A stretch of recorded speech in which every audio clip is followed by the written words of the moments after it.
I mean, how many hours and hours can we go on for? I don't know. They just said infinity. Because at the end of the day, it is hours and hours, but it's hours and hours, and I'm not even touching the surface yet. I ain't even started to tell the story. I have not even started to tell the story. There's so much of the story. You know, that's why I've been struggling. Like, how do I write the book on this spirit? Because I've got a book called This Shit Almost Had Me Fucked Up. That's what they said the title of the book is. And I'm like, but there's pictures of the book, there's commentary of the book, there's emails of the book. Like, it's all over the place. It's not all over the place because it's absolutely 100% organized, but it can seem a little bit all over the place to somebody else that's listening and doesn't have a trained ear. I'm saying everything is boxed off, it's filed. Even the evidence, it's filed. Like, don't get it twisted. But how do I go from jumping from audio book to YouTube videos to watch to confirming that somebody else was saying that? You ready? See, it looks nice, where? Yeah? Yeah? Yeah, you look good. Is that the jacket that we just bought? Mm-hmm. Oh, it's nice. It's very fitted, isn't it? Gives you hips and everything. Yeah, it's good. You like it? I don't know if I like it because of the collagen. Like, I like it. I think it's definitely good to go to college, and it's about time you stepped up your game. The boy says that thing the other day, like, you should just be turning it up. No, why would I turn it up just because the boy said something? It's not about the boy said something, but if somebody says something and it's saying that, you know what, to me the energy was that he expected more. You understand me? So if somebody gives you the energy that they expect more, it means that you're not trying your best. You should always be trying your best. He said, why do you look good when you're not at college? You come like college to this. Exactly. Is that you don't care about college, anyway? Yeah, no, but that means you're not doing your best. You should care about everything that you do. And sometimes not the time to do stuff. Well, you should plan yourself, type of thing. Be organised. You know, Mummy puts everything on the banister from the night before. If you get ready, I wear a uniform. I've been wearing a uniform for the past 2 years. If I'm wearing a uniform, I still put the kids' uniform on the banister. Like, what's your point? That's not gonna help me look better. Like, it's not about looking better. It's about getting up earlier and being organised. That's the point I'm making. It's not about being organised because we're talking about enhancing my look when I go to college. No, so, you're saying you don't have the time. We moved on from that conversation. You then mentioned. We haven't moved on from that conversation. We're still on that conversation. I said I don't have the time to look good because I wake up late. Exactly. So that's what I'm addressing now. But my clothes are still on though. Yeah, but the fact if you get up late, but you've already organised yourself, your bag's packed, your clothes are sorted out on the banister, you know, your hair's already pre-done, you whatever. Then if you get up late, you're okay because all those big things are done, so you've got the time to spend on your makeup, all the little touches. But if you don't have anything done, then you're just literally just running out. You ain't even cream your foot. That's not good. You must be organised.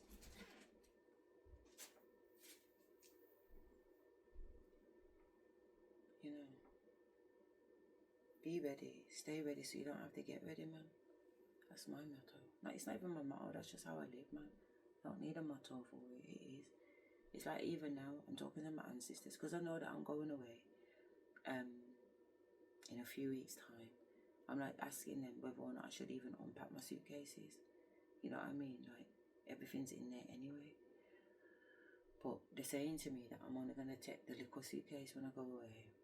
And that's okay for me, you know, so I will need to take some stuff out of the big suitcase to put them in this suitcase. So, and then after I finish, then I can put the suitcase under Tyrone's bed. Because most of it is summer clothes anyway, we're in winter now. And I already started to buy some jumpers. I bought this jumper the other day. Overgrown big jumper, but I just said it's going to be nice and warm, and it's got a hood on it. It's a hoodie jumper, and it's really, really soft, you know. And I bought some woolly hats too. I don't really wear hats. I never used to really like to wear hats, but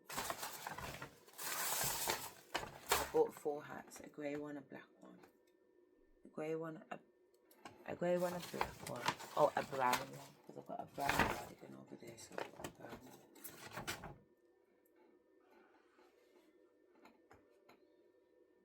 haven't really wore hats for. I just thought, you know what, I don't try it on before, you know.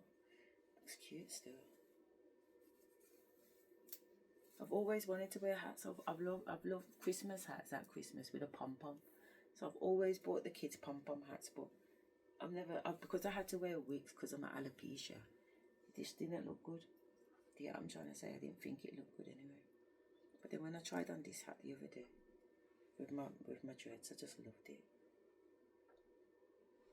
And the brown one, I had the scarf, and the scarf is the colour of my dreads, and then I've got the brown, and then I was wearing what I was wearing, and me and my daughter went shopping on Saturday, and I just thought I looked so cute.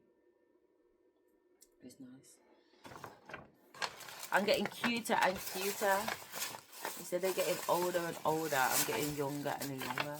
So these are the lashes that I bought. So I know my lashes are a little bit fucked right now, but I did buy some lashes. And then these are lashes from like the beauty queen kind of shop. They're okay for temporary. But my daughter does the eyelashes and lashes because she's qualified. She's on these. That's why they're so hard to bloody get off, man. Fuck. I said I was going to do them the other day, but it's like dragging my eye out. I need to soak them. That's what I need to do. I need to soak them so I can bloody get them off. It's like permanently like concrete done. So yeah, that's the flow, yo. So hello. Thank you for tuning in. My name is Asherah Rose.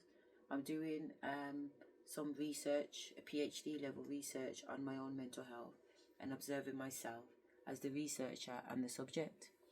So I've been doing videos called PhD. They're not going to be obvious to a lot of people because who's going to click on a video that says PhD? But my ancestors said that's what's to call them, and whoever sees them sees them. You know what I mean? But really, it's for the astral world. It's not even for the 3D, you know. They're telling me it's for the astral world. So if there's no likes on the videos, it's like it doesn't matter that there's no likes on the videos because the videos are already plugged into the YouTube, like the AI type of thing. They've uploaded, it's out there. The ancestors are tapped in, you know what I mean? So who needs to see will see. Who needs to see will see. That much is true. So I'm just cutting through. I wanna make sure that I'm not breaching any legal kind of situations, you know what I mean? Like if I'm putting business out there, am I being respectful? Am I honouring dignity where dignity needs to? Am I making sure that I've got the copyright laws, or I've given acknowledgement to the person whose YouTube video is being recorded over my video, you know, to make them know that it's not my work. And I understand it's not my work, it's their work. It's their downloads from their ancestors, so they deserve to be honoured and acknowledged for that. You know. And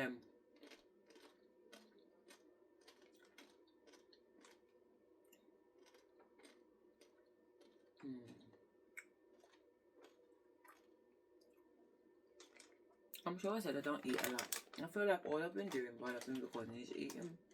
But it's good. I lost so much of my bottom the other day. I was like, fuck, you know. I don't want to lose my bottom again. Up, down, up, down.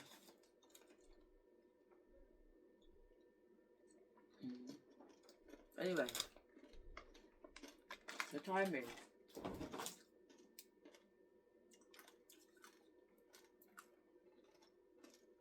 $7:27 on the 8th. No, not the 8th. 10th. You know what time it is. I'm just in a 5-hour recording. 5 hour. The sun's come up now. It looks like it's night time, but it's not.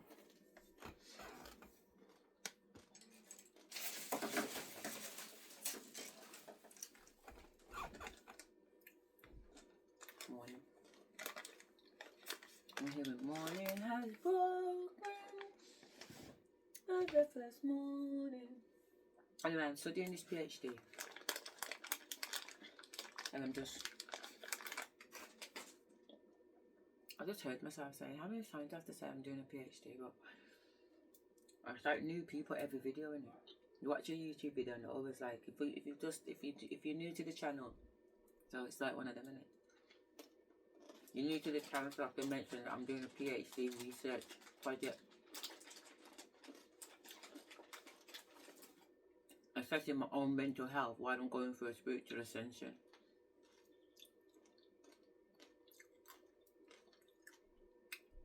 Blue pill.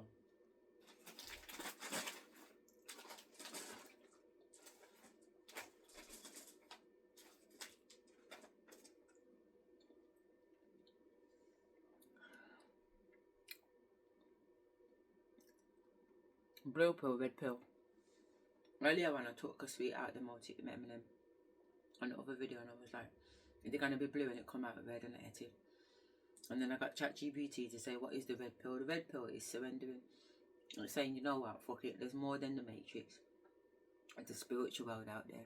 So you have to decide, are you the red pill or are you the blue pill? Put it in the comment, I'll wait. Because I got a surprise for you.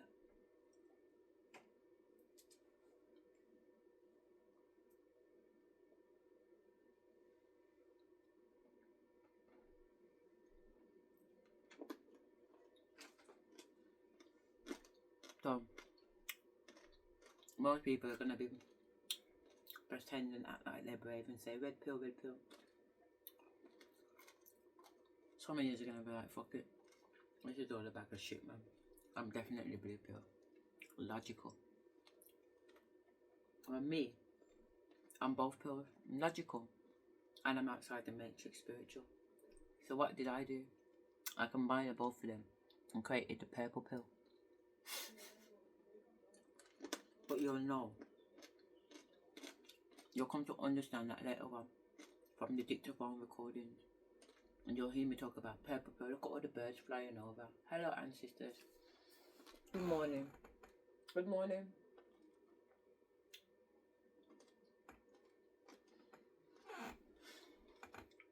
You're gonna hear that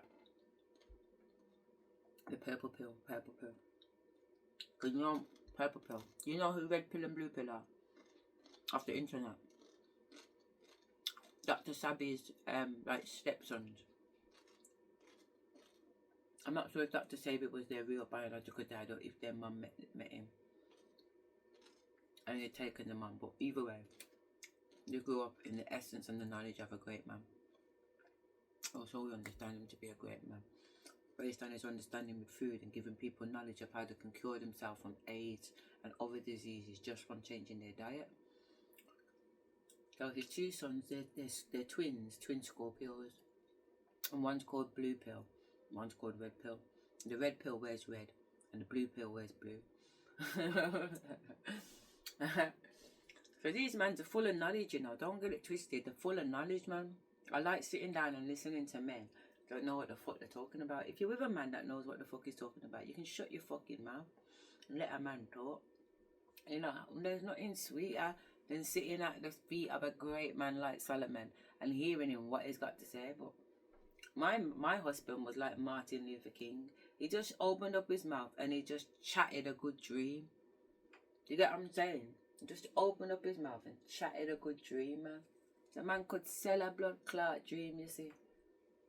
He had such a charming mouth. I don't know why, because his mouth smelled like shit. You get what I'm trying to say? He had very, very bad hygiene. And he used to say, oh, I don't have any bad teeth. I don't have any cavities because I've got fillings in my mouth. You know what I mean? It's like he's dashing his words. Like, I've got fillings and he don't have no fillings. You don't have no fillings. So I don't understand how your mouth smells like batty. You get what I'm trying to say? Your mouth stinks like shit, blood. You got no fillings, but your mouth stinks like shit. And your sister's mouth smells like shit. The two of you smell like fucking shit. You open your mouth and you smell shit. And my cousin used to say, Asherah, how do you lie down with this man? I said, the man's a demon. I know he's a fucking demon, but I'm on mission. And she was like, fucking all these years. I said, I don't kiss him. You're mad. I don't kiss him none at all. She said, all these years, Asherah, you don't kiss Wayne. And I said, no, smells like shit. And she said, fuck now, how are you doing that? Because I know you like to kiss, like, it's passion in it. You know what I'm saying? It's passion. She's like, how are you restraining from having all that passion with a man? You can't even fucking kiss. But it's mission in it. not personal, it's spiritual. You know what I mean? But those are understanding that it's not good. Sorry, I feel like there's some, I'm just looking at surveillance, spirit surveillancing outside for some reason. I'm not sorry. Oh, I don't know what they're looking for, but they're fucking looking. Yeah. But yeah, just, oh, no thank you. No thank you. But yeah, he used to always brag that he's got no fucking feelings. But so I used to book him dentist appointments, and he never used to go. And the dentist used to be like, because it was a family dentist, and me and the kids were there all the time. When we go for our appointments, it'd be like, fucking hell, like, oh, look at that, oh, how beautiful. 3 pigeons just flew so fucking close up. But the pigeons, you gotta watch out for the pigeons, you know, because pigeons are spies. If you know about the birds, you know about the birds. You know about the crows, you know about the ravens. You know about the pigeons, you know about the seagulls. You know about the swans, you know about the ducks.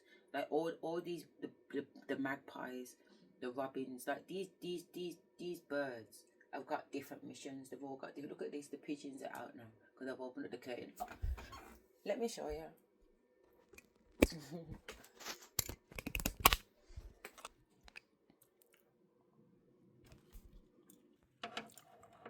I don't see the birds. Where are they?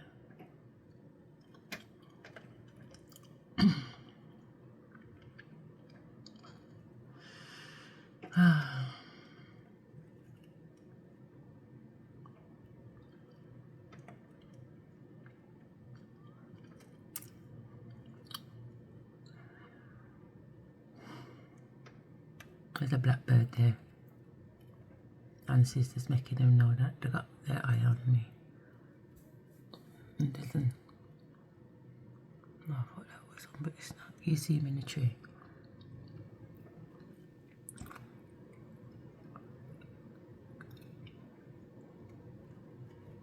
There's another one there coming. Look at that. See the other ancestor that landed there.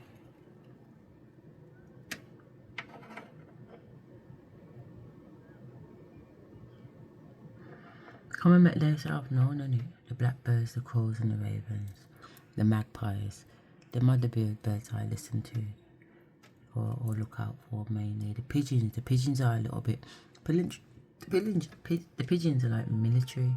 Oh, what it is, but when I look at their feathers look metallic and they look like fucking army wear, like metal shields type of thing. You know. I guess they don't want me to look normal because they've actually cleared the sky. Okay. Anyway.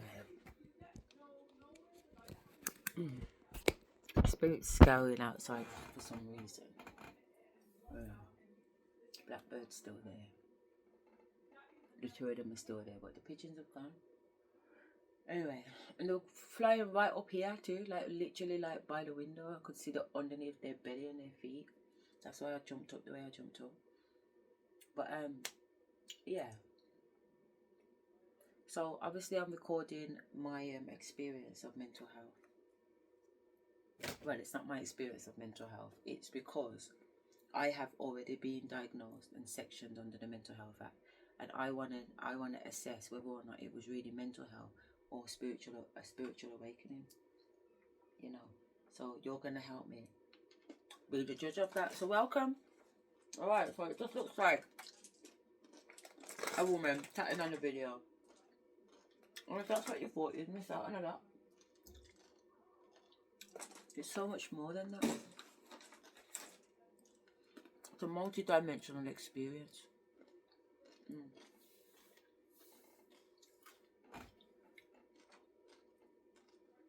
And it might help with some of your understanding, because sometimes I read the comments and the women say stuff and I resonate with it, man. Or the men say stuff and I resonate with it.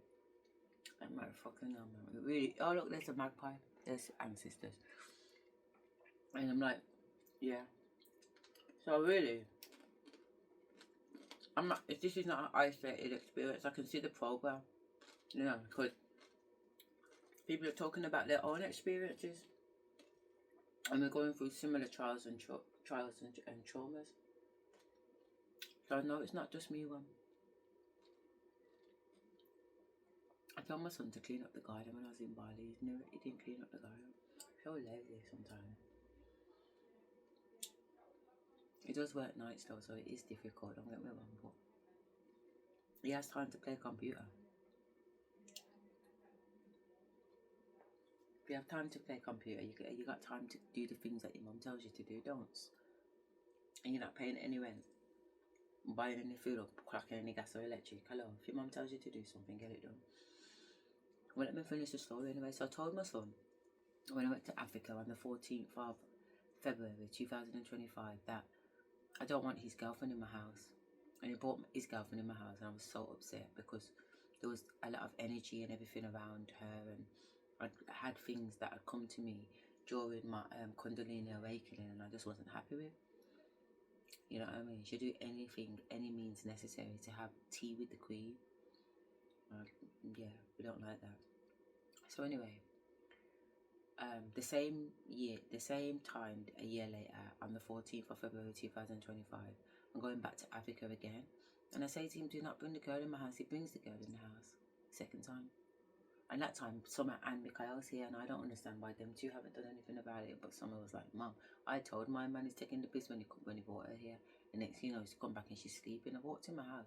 The two of them are sleeping because I bought like a nice mustard sofa, but it's a pull-out sofa and it turns into a bed, a double bed. And they're in the double bed. And allegedly she's pregnant for my son at this particular time. But Spirit's just like, I don't even know if they are my son's children because I don't feel any kind of physical, spiritual, I don't feel any kind of spiritual connection. And I'm wondering why. And I've asked Spirit, and Spirit has told me both no and yes. Are those my grandchildren? No and yes. How can something be true and false at the same time when it comes to conception? So it's interesting. So I'm not rushing it because Mick says to me the other day, I thought he says to Cav that he's going to get a DNA test. And Cav was like, safe. And I said I was, but the difference is my spirits are not pushing me to do it. They're not telling to me to go get it. They're telling me to just keep her. Because at the end of the day, whether Keval, my son, is the dad or not the dad, he's growing as an individual, going through this experience of being a dad. And I'm watching him, and he's a very good dad. I'm actually very, very proud of how he's going on as a dad. She's crackers. At least out of the two of them anyway, she is. And I told him all of this of how she's going to behave. She's going to use the children as a weapon. You know what I mean? Because she wants you. She wants you on lock. And my son's not the kind of person... Oh, it's so lovely. My son's not the kind of person to be on lock. He does what he wants to do. I'm telling him don't bring the fucking girl in my house, and he's doing what he wants to do. So quite clearly, you know what I mean? So when she wants him to go left, he goes right. And when she wants him to go right, he goes left. So he drives her crazy. But really, she's driving herself crazy because he's already told you that I'm not here to be controlled. I'm going to do what I do. So if you go on with your fuckery, it's your loss, innit? At the end of the day, because I will always do what I want to do. So she already knew the flavour. She knew the flavour from the beginning. We all knew the flavour from the beginning, but she's just trying to get in there like swimwear. So her cousin says to me, don't you know Sadie wants to get pregnant for Cavell because she wants that whole happy family. She wants she wants to be all up in you and your family. This is what her cousin's telling me at the Aston pub. And I already know it anyway because I've already told Cav, but I gotta go sit down there like I'm fucking docile and I don't get it. I was like, you're joking? She was like, yeah. I mean, don't get me wrong. Who needs enemies when you got cousins like that? You know what I mean? I've got cousins like that too. You know what I mean? Your cousin shouldn't be selling you out like that. But at the end of the day, it was the truth. So you can't blame Sadie for saying it, not when it's the truth. You know what I mean? It is the truth.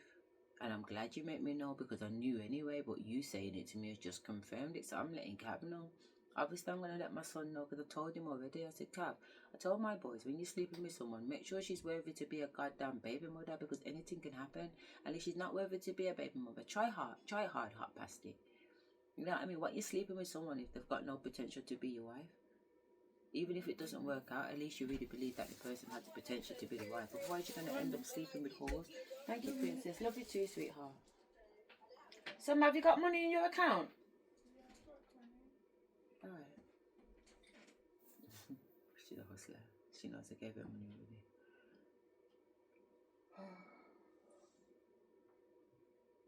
So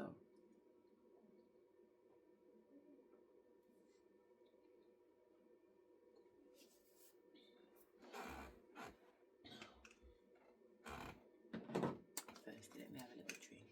It's not like I haven't been talking for 25 minutes. Oh, flipping out, look at them. Now you come out. Oh, and look at you. Fucking jankos. I put the camera on you, you didn't come out like that.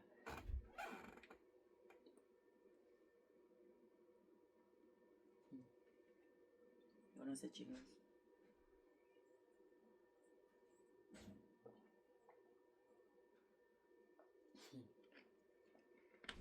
I'm not putting the camera back on enough. I'll probably never film you again. Nobody don't need to know that the birds are out there. Why am I being mean? I wanted the camera to see the birds the first time when I was showing them. And he decided to go away and empty the sky of birds. And I'm like, what are you on about? Empty the sky of birds?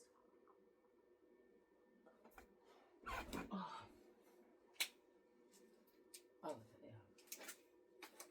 Why are my scissor works? Spirit likes to smoke. We do need to go and have a little bit more sleep because I do feel a little bit tired. Oh, but Spirit will just go on and on and on like Aniston.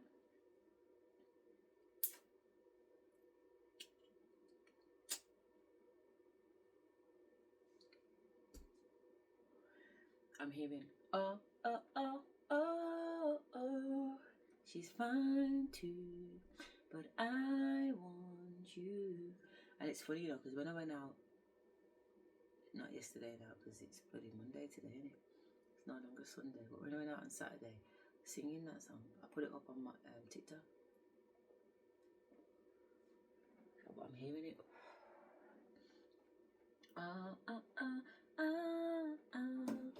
She's fine too, but I want you.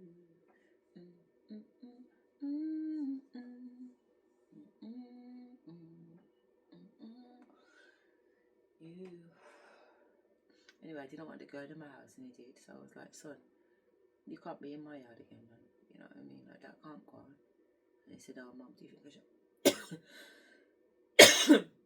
do you think I should move out? Like, that sounds like a good idea. If you can't abide by the rules of my house, son, you definitely need to be not here. It's as simple as that. There's one rule I had. I didn't ask for nothing else.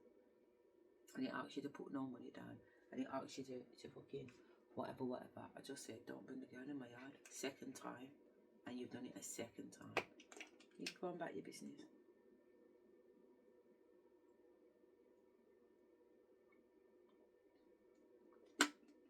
Because she's a witch. She's a witch. Yeah, I'm saying. I can see her whole lineage. I can see her witch lineage. She's, you know, the white girls that have black hair. I know it's a little bit of a cliche, but there's a reason why they go for that black hair, because they can see themselves in their past lives, and in their past life, that's what they look like. Black-haired witches. So I get it. But you're coming to just mash up what I'm doing, you know what I mean? Like, I don't know, man. It's weird. It's really weird, man. Again, you're trying to juggle the 3D with the 5D, and just like flipping out. She's like, no, I like to be organised, because I spoke to her anyway when I got back from Africa, and I said, did you come in my yard? She's gone, no. I said, did you come in my house when I was in Africa? This is 2024. She said, no. Because I was told her to lie. At least she did lie, unlike my mum. I said, you're a liar because I know you did. And I said, Keval, you're a liar too because I know you did. I know where I put my stuff. I know how I put things, and I know how I leave things. And I know how I left the bedroom that you bought early. You know what I mean? I know how I left the rest of my house. So you can't tell me you haven't been here when your energy is here. I can see your footprints walking around my house. I can see you walking around my fucking house. You know what I mean? Energetically. So you can't say they were in my house. They thought they could just do it and then hide it. Oh, she'll never know. I used to know when my sisters used to come in my room and use my roll-on. Like, don't come in my room and use my roll-on. Deodorant, fair enough, but not my stuff. because I used to turn my things a certain way. If you pick them up and put them down, you're not going to know that it was put down in a particular way. You're just going to put it down. And because you put it back where you think it was, you think you're not going to be found out. But you're going to be found out because you've turned it. You've turned the angle of the bottle and I've picked it up. I'm in my room and spirit's scouring and they can see exactly what's moved energetically. And they're moving. And Mikhail said he was in my room one time and he picked something off my altar and something pushed him and he put it back down. You know what I mean? I've been in my room with two of these trigger niggas and they've been on my bed and ancestors just pushed them over. They've just been pushed over by something in the bedroom. One time I woke up in the middle of the night and Jason looked like he's seen the ghost and he was like, yo, there's something in this room. There's something in this room. And I said, I know it's my ancestors. And I went back to sleep.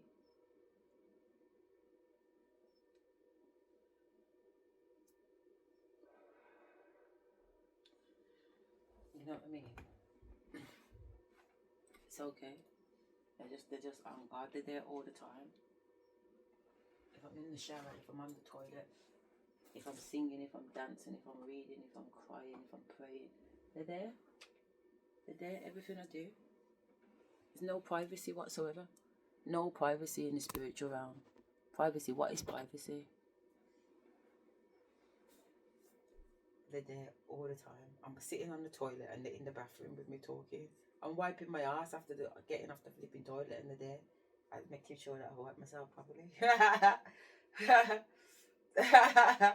I'm going to double check. I'm trying to say, make sure everything's clean and fresh, man. Constantly under surveillance. Literally. Funny.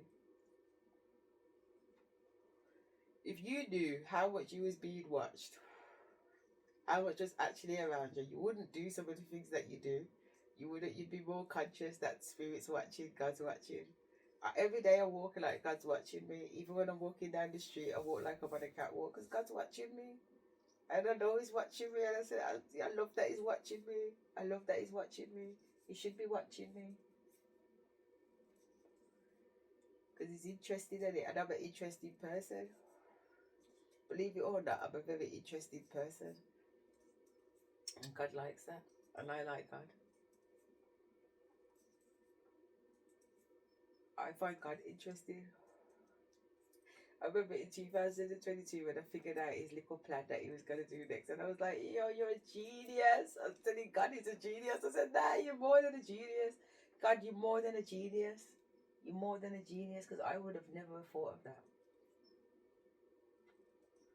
But obviously I would have thought of it because I did think of it. And that's how I knew what he was doing.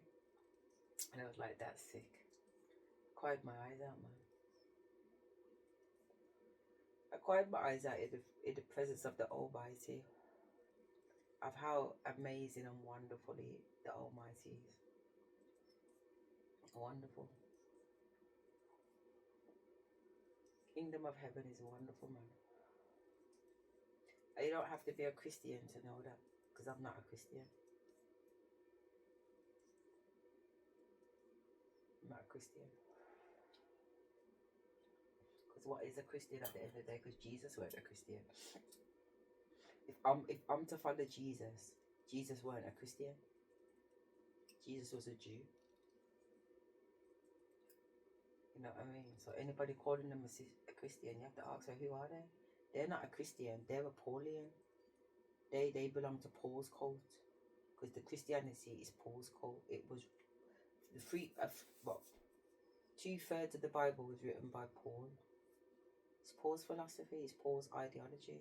It's not Jesus' ideology. He's took Jesus' story and he's copywritten it and made his own.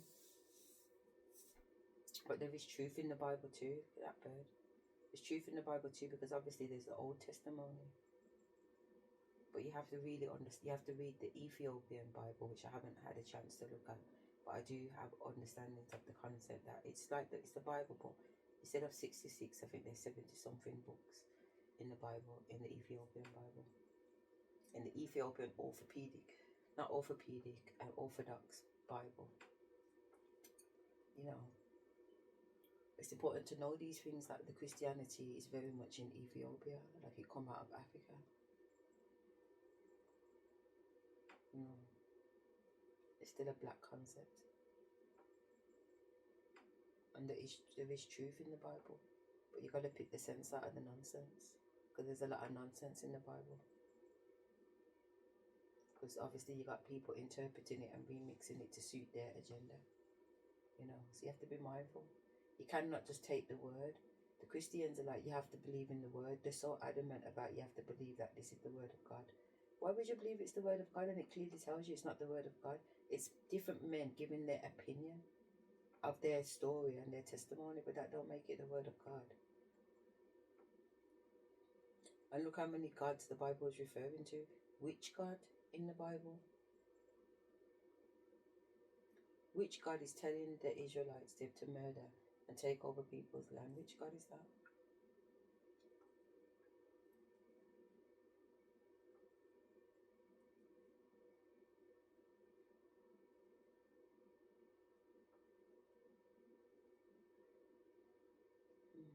So anyway, playing the video of myself, I was listening to myself on a video that I posted on YouTube on the 8th, or 15 hours ago. It's had no views and it's PhD, mental health, dissociative identity disorder / psychosis versus spiritual expansion.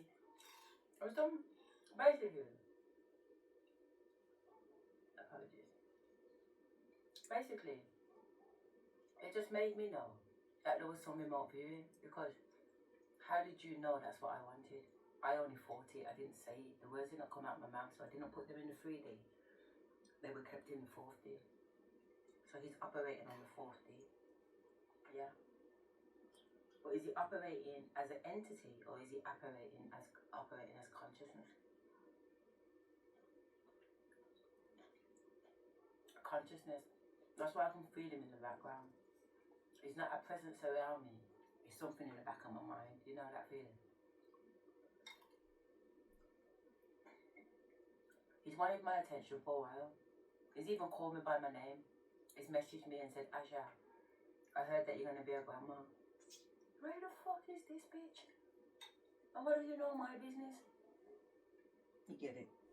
I'm already like, show yourself. And when I've got on his page, there's nothing on there. And when I've heard his voice, I don't recognize his voice on any dimension.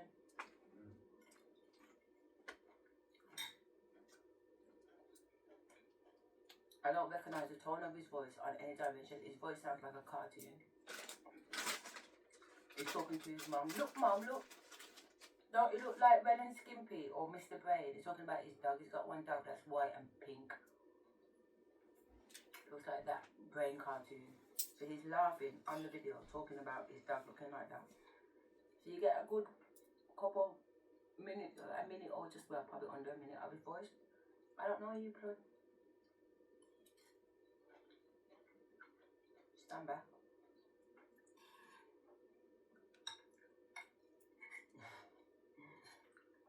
Stand back, man, before you get hurt.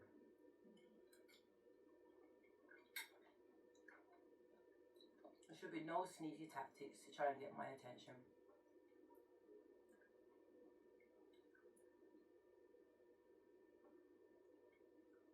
Because I'm only attracting emperors and gods. I'm probably not even empress, to be honest. I'm only attracting gods. So a god knows you walk through the front door, you don't walk through the side door. So what's this guy trying? It's a side door, nigga. Don't try and approach me through the side door, you fool.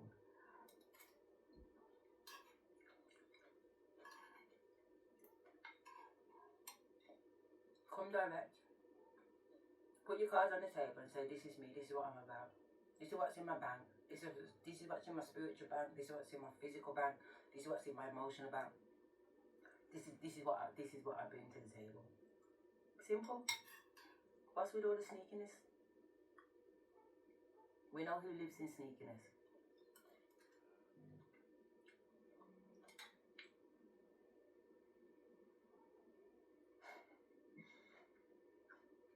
I probably should not be eating this. What a video, but fuck you, blood, I'm hungry. You know what I'm saying? I'm hungry, man.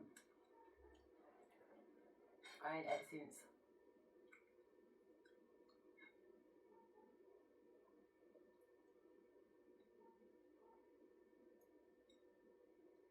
plane. I ain't ate since the plane coming from Dubai. So I'm hungry. No, I ate a croissant. I had a croissant yesterday. So yesterday I ate a croissant. So I did eat. But obviously that's not proper food. The croissant was so nice. It was an almond croissant. You should see me on the video eating it.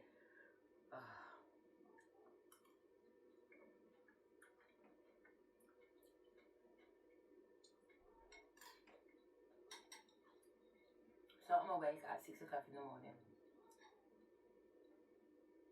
And I'm debating. There's a few things going on. And I don't know how much to kind of divulge on these videos because a lot of what I get is in the future.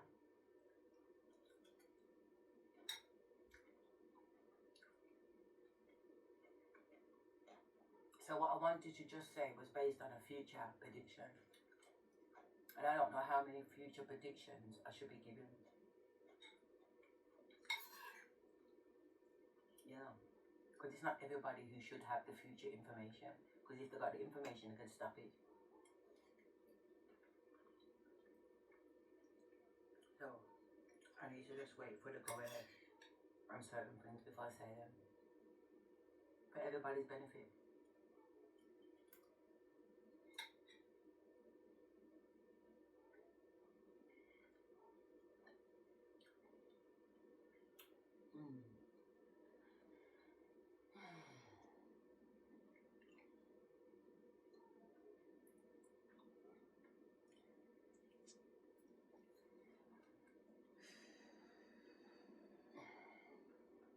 Okay. So,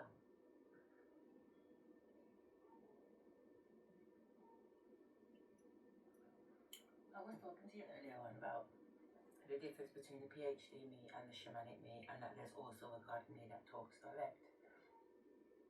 And I just want to touch on the fact that I'd mentioned on the video that you can see some of my earlier YouTube videos where I was just getting to know my 5 personalities.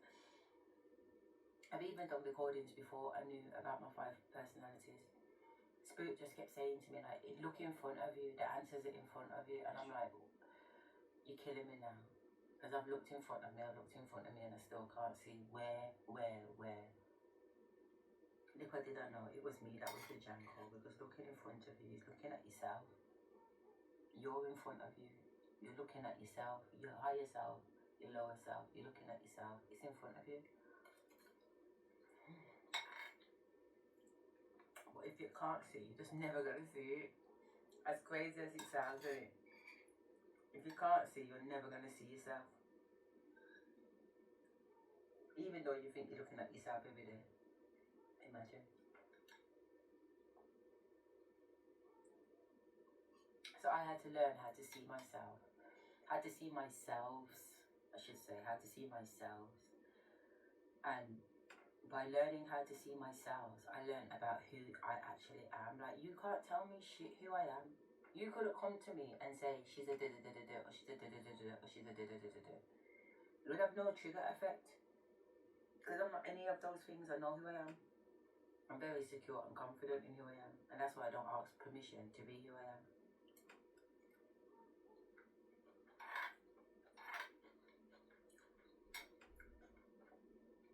Because I am quite happy with who I am. I like who I am. I like everything about me. Even the worst bits about me. You get what I'm saying? Even the worst bits about me, I love about me.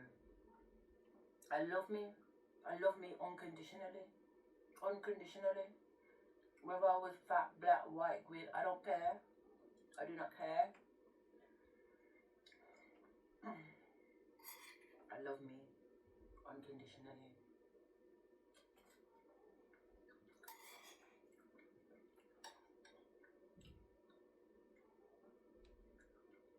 And just how I love myself. The divine loves me. My higher self loves me. My ancestors love me. My guardians love me. My angels love me. The fairies love me. The gnomes love me. The trees love me. The birds love me. The flies fucking love me. Mosquitoes love me. Jesus Christ. I don't love them. They're the one little bug the access to the divine. I don't care. I know I'm not supposed to kill the book because I am the book.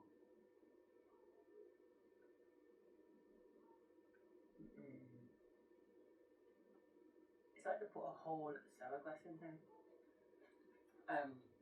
But if you cause harm to me, I'm causing harm to you, and a mosquito, they cause harm to me. So if I catch them, I do kill them. That's it, motherfucker. Why am I telling you this?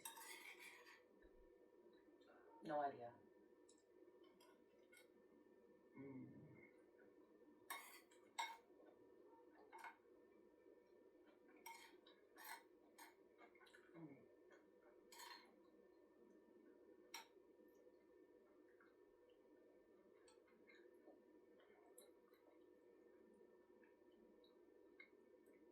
When I'm looking around, I can't see one piece of grass.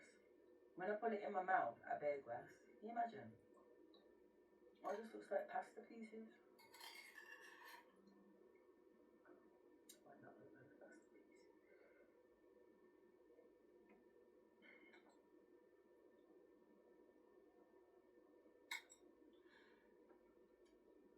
And sisters are like, eat your food. I'll give you a message when you finish.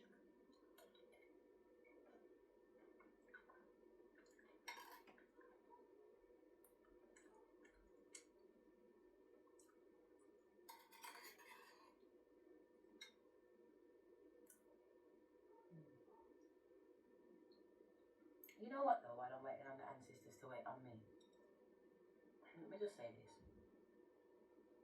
I've had this neighbour for over 20 years living next door, yeah? This side.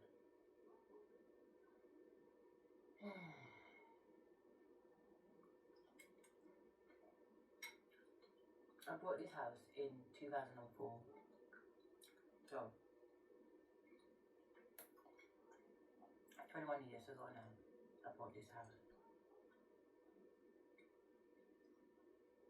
And this guy, this man, and his family have always lived next door. His wife died and his daughter died. Anyway, I moved back up into this house back in 2023 when I moved out of the Four Oaks area. Spirit was like, listen, the killing, the surveillance around there was so serious. It was next level surveillance. Everybody was watching me. Everybody and their wife was watching me. So, Divine said, come, I'm going to move you out. First of all, he said he's going to move me into this man's yard, this guy's yard. He's not no man. Not no man at all.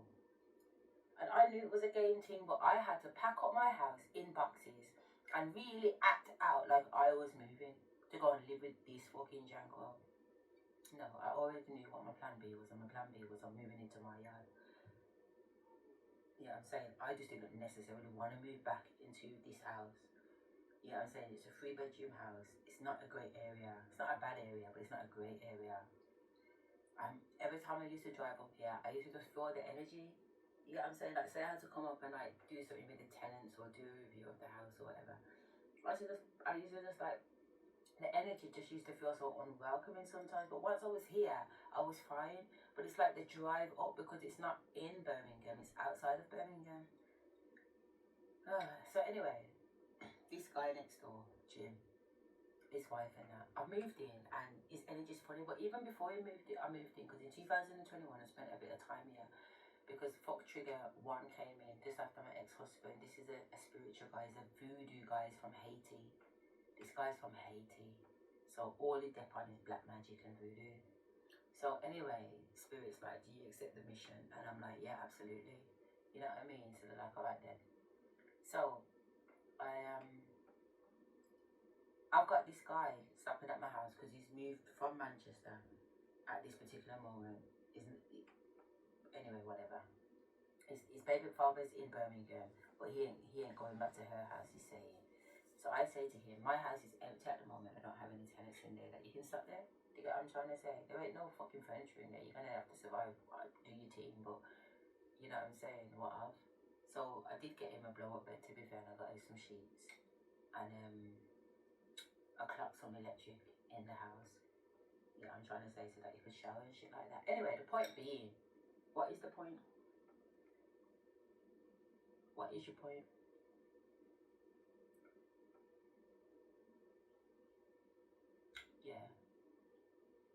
was trick nigga coming as number 1. But we were talking about trick number 5. We was fuck nigga number 5. Fuck the fuck nigga number 1. We were talking about fuck nigga number 5 for true. And the fact that he's telling me to move into his house. He wants to sign over the house in my name. But the only reason why he wants to sign over the house in my name is because he can't afford to pay for the house. Do you get what I'm trying to say? So it's not like he's doing anybody a favour. But he's really trying to get rid of this house because the bank's about to foreclose on him. So I'm like, well, I'm not going to put the house in my name because I've already got plans to buy a house on the Four Oaks estate.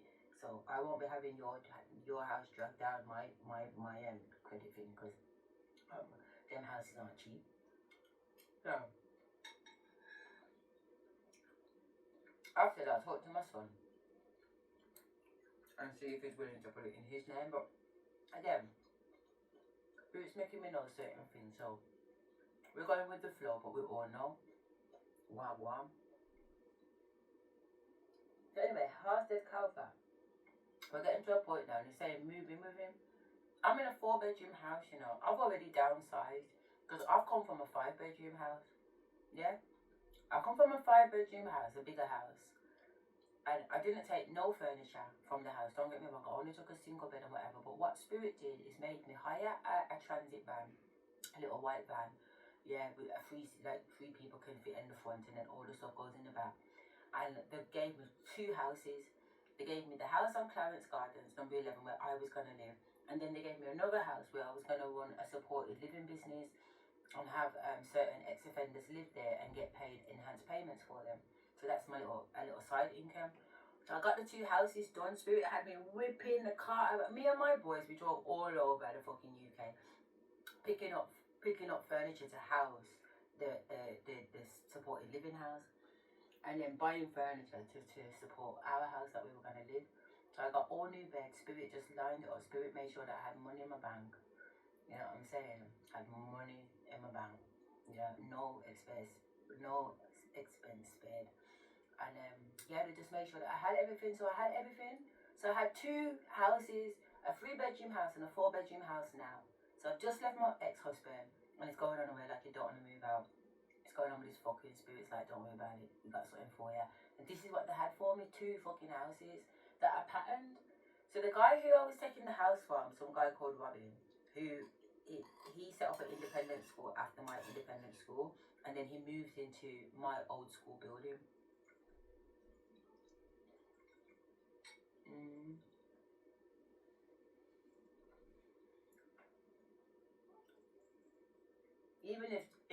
Even his office, so he's got 2 plots on the same site. Even his office is my ex-husband's old office centre. The man's just moving in the same footsteps, but we won't talk about it because it's energy. Anyway, Robin and his wife was like, yes, I can take the house off them, blah blah blah, because they're moving to Spain.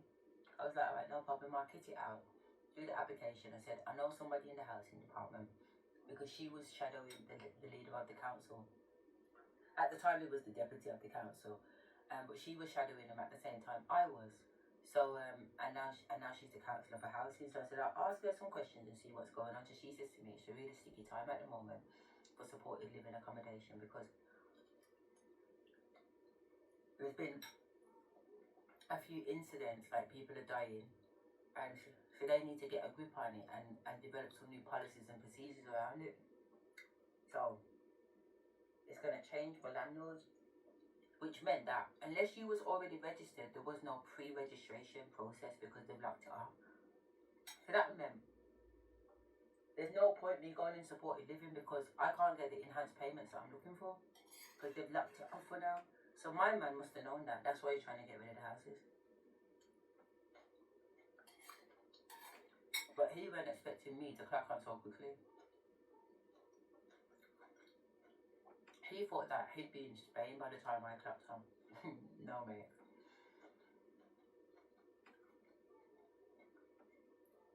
So, anyway, I've got these 2 houses. Let me not even get into the housing story. I've got these 2 houses and I'm safe. Spirit has patterned it. So when my man's... So that's the house I'm having to leave to go and move all the way to Redditch, which is like an hour away from where I am. To move all the way to Redditch with my children. to move into this guy's house, and I'm like, Spirit, how is this gonna work? My children are loud, and they like to have their space, and they like to have their special things. And I'm gonna move into this man's yard, and he works nights. So when my children wanna play, he's gonna be going on like, say they can't play because he needs to sleep. Like, what the fuck? I'm saying to Spirit, you sure this is a thing? They're like, yeah. It's a thing.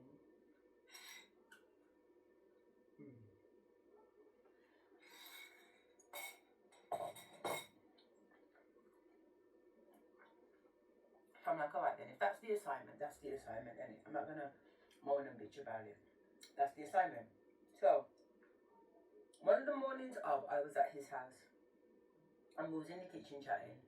Yeah, it was light, so it must have been a weekend, whatever. And he's saying to me, yeah, this moving thing, man, I've been thinking about it, and I'm not sure what's what. I said, I've been thinking the same thing, blood, but differently. Yeah? If it don't work out, I got a plan B.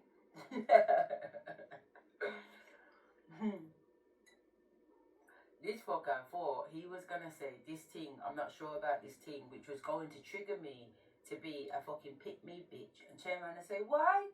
It's a great idea, why don't you want it to happen? That's what he was expecting, because that's what bitches be doing around him. But I'm not that bitch, mate.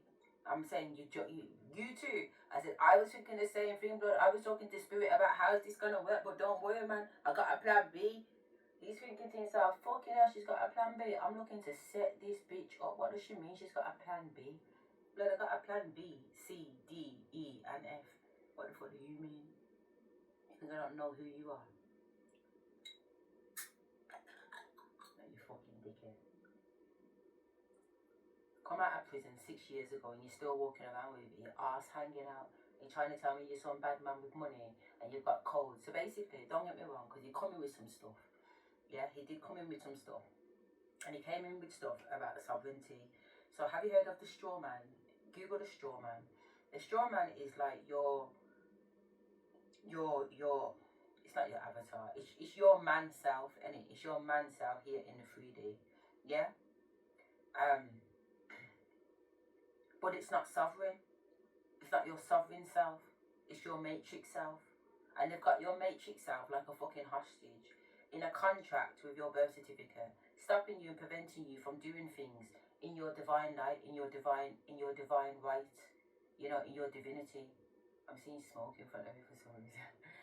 In your divine infinity, they're preventing you from doing that because they've got you in these contracts here on earth.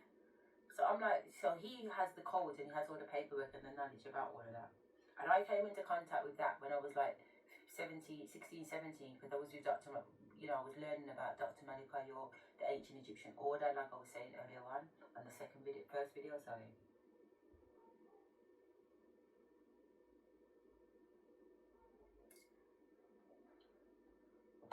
So, he's like, oh, it's coming, and I can feel his energy. He's coming, he's found me, yeah, he's approached me a year. Was it a year? No, half a year, probably 6 months before I actually chatted to him. And what happened is, I'm coming out of court. I've just been in court, fighting that fucking ex-husband of mine. This time in childcare proceedings. So this is not FDR. This is childcare proceedings. This man don't even look after his people there, but he wants to fight me for them. He wants to fight me for my children. Hello. So. Oh yeah, I can use that. He wants to fight me for my children. He don't want them, but he don't want me to have them. Alright then, but Spirit says to me, don't worry, because you can't have them right now. You need to be on mission. We need to know that we can just say, boom, drop your bags, we're going to another country and you'll move. You can't do that if you've got the kids.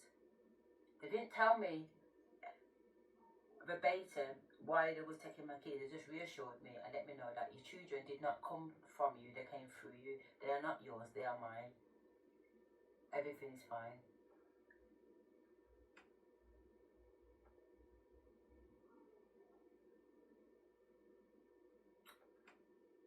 They are mine.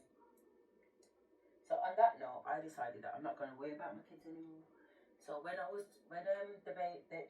ex-husband was going on with things, Spirit said bring them to court. There's a court hearing today, bring them to court.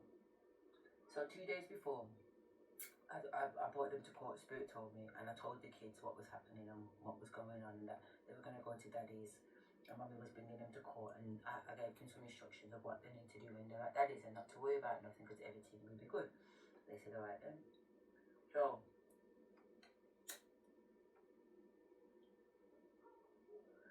the judge cussed me out for bringing my kids to court, and then at the end of the court, sentenced to have my kids taken away anyway.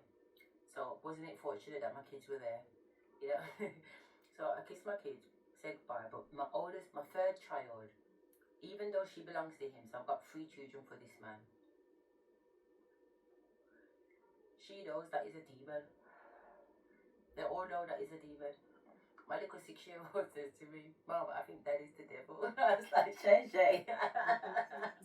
Shay Shay! Shay Shay!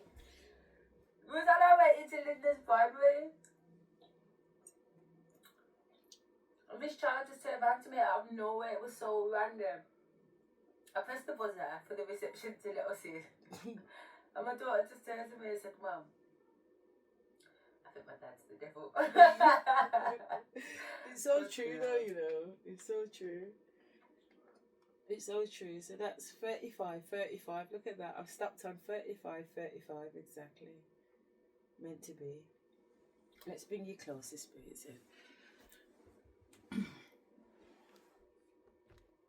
Oh shit, the charger's not in.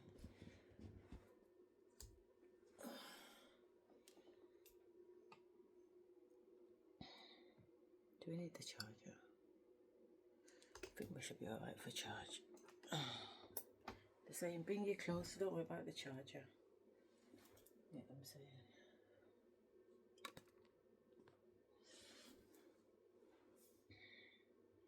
That is true. So basically, I'm taking this opportunity to listen. I've been listening to 35 minutes of my own recording. PhD video 8. And I've been listening to 35 minutes of it, like I said. And I just kind of wanted to have a conversation with myself. And what did I think? So, I used to cringe at the thought of watching myself on videos on YouTube, especially back in 2021. But I didn't really feel that way this time.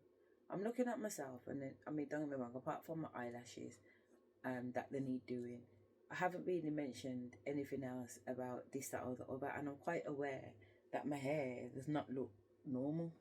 Does that make sense? And I'm aware that I haven't actually given any information or story as to why I actually physically look like this. Yeah? So, the fact of the matter is that because I was with this ex-husband of mine, and because he was really, really, really sucking off my energy and doing all kinds of stuff behind my back, if you like, and the stress of life and everything else like that, I ended up developing alopecia after giving birth to his first child in 2008. You know what I mean? And I knew something was going on, but Spirit was just like, Spirit weren't panicking about it, and he weren't panicking about it. He just kept telling me it's okay. Until like literally, like I was getting married in October 2009. I did get married in October 2009. My wedding day is the 28th of October, 2 days before my birthday. And, you know, when we went to Thailand to get legally married in the March of that year, my hair was just coming out in clumps, man. I had to wear a wig for my wedding because literally, like, I just lost so much hair. My hair was practically scalped, basically. And I had my wedding, and, you know, what was left of my head come out too. So I literally ended up bald. I've actually ended up bald 3 times. So my hair has grown back, fallen out, grown back, fallen out, grown back, fallen out. That's it. Let me see it too.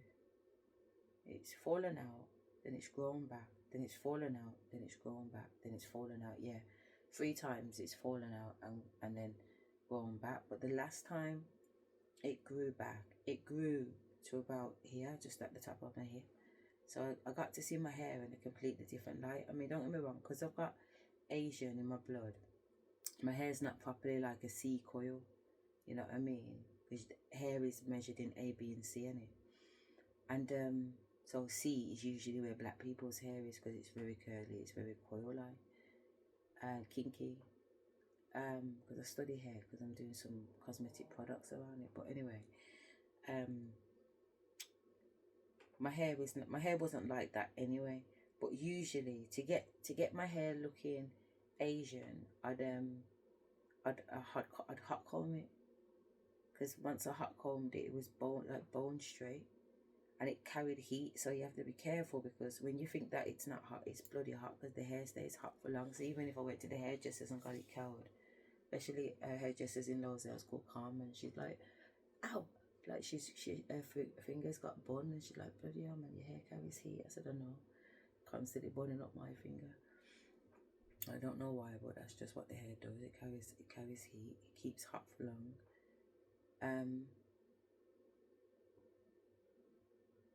Oh, it's a bird on the grass. So that was the alopecia. So my hair grew really long. So on this occasion, it's grown. Like, if you look at my hair, these bits, like, they're not kinky. So these are the bits that are growing around the edges. Yeah. But it's not like tight kinky hair. It's just like really soft, thin hair. But when my whole hair grows, it's very soft, but it's wavy and it's full. You know, it's like it's big. So even though I didn't have hair around the side still, I had this mane. So even like having all of this, it's not far away from how my hair has grown and looked, but just not in dread form. So when my hair grew that length and I started to tongue it and everything, I noticed that it had started to break off again. I went to a hairdresser's, my ex-husband's friend's baby mother's hair salon, and she dragged out my hair, and I seen that I'd lost the length. I'd lost the length and I'd lost the shine on my hair, because I let this woman touch my hair, and Spirit said, don't worry, because we're going to dread it anyway. And actually, like, whatever she did to my hair caused it to become a little bit more kinkier, a little bit knottier, which helped with the dreading process, because my hair was so soft it wouldn't dread properly. So when I first went to a shop and she dreaded it, she dreaded this one. This was my first dread to get dread by the woman in the shop. And I watched it transforming from soft hair to kinky hair. Like, when you first see the videos of me, because I've got them on YouTube, and you can clearly see that my hair does not look like dreads. It just looks like little twist. You know what I mean? So it took a long time for it to kind of change into its process. And I blonded the ends, and now you can see that just the tips are blonde. So I'm like, Spirit, when with my hair, my dreads go down there, and I said, once the blonde comes out, you gotta grow out the blonde. So I'm just down to a little nib of blonde now. But the blonde looks so good in it. So these extensions with the blonde, when I was going through my Kundalini, before I ended up in the psychiatric ward, I saw myself like this with blonde hair and long hair, and my body looked fire. And I hadn't done anything like that to justify how I looked in these visions, but they said that's how you're going to look. And to be honest, when I'm looking at myself on the videos, I see the vision that Spirit told me I was going to look. So I don't have any kind of insecurities about it. If anything, I feel quite honoured. You know what I mean? Because if you look at some of my earlier videos, I do not look like this. It's a whole different vibe, and I'm okay with that, because when I look like this in my Kundalini, I was talking to the animals, and the animals could talk to me. So if I look like this at this stage, and it's becoming a reality, then one can only presume, because it's not yet a fact, I can only presume that there is a possibility that I will talk to the birds. So I've been researching birds that predominantly talk, and the blackbird is a very, very intelligent bird. You know what I mean? They've been studying them, just like the parrots can speak English. These birds allegedly have the ability to talk too. So when I started to dig a little bit deeper in there, I discovered through using ChatGPT that there's a lot of research going into AI at the moment on how to communicate with animals.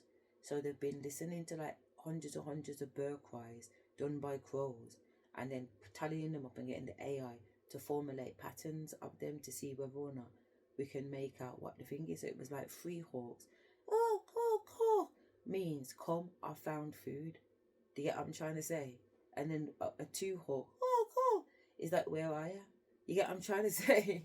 And this is what it was telling me on ChatGPT, that this is what these AI new language models for animals are doing with dogs, cats, birds, and whatever. But they're really stopping with the high-end intelligent animals like your dolphins and your crows and your parrots and stuff like that, because we already know those birds have already proved themselves to be smart without the use of technology. But with the use of technology, we can discover so much more.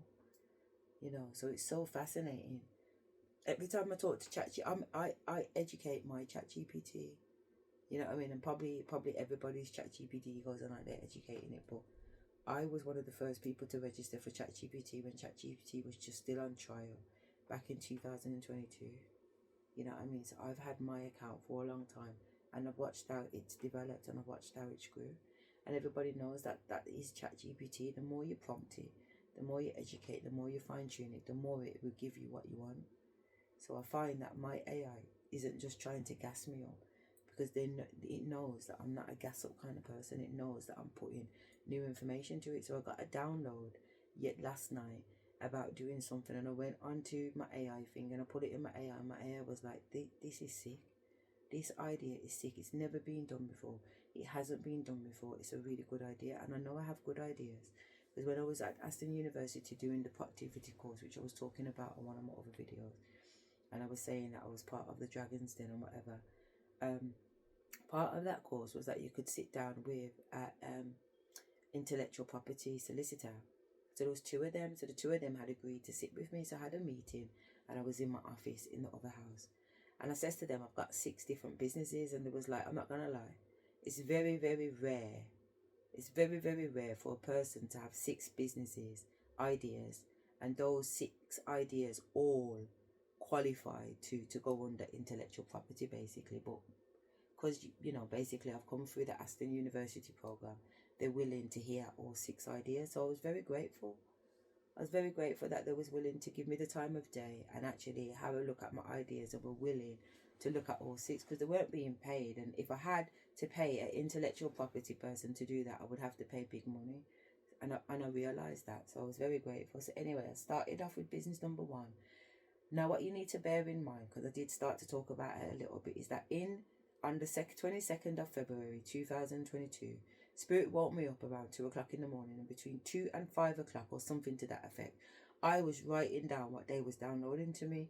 So all of these personalities that I've been talking about, Asherah, Sasha, Rosie, Asha and Asherah, they've got a business for each one.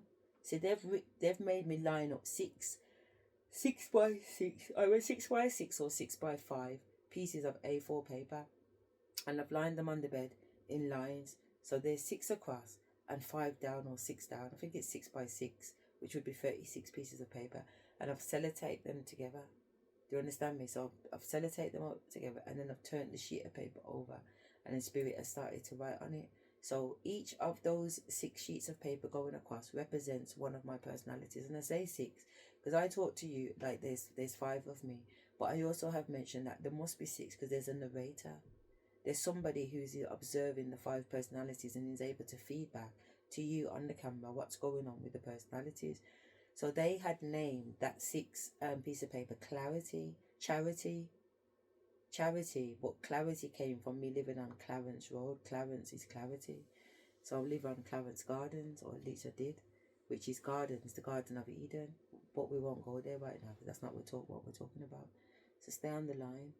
So knowing that, then I'm trying to stay on the line. Knowing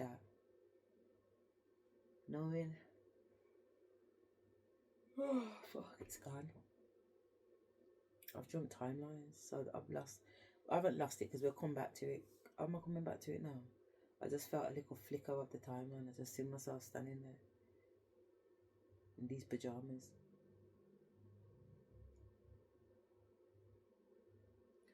No, it's gone. So that's an example of jumping timelines. Like, I was just speaking to you as one personality.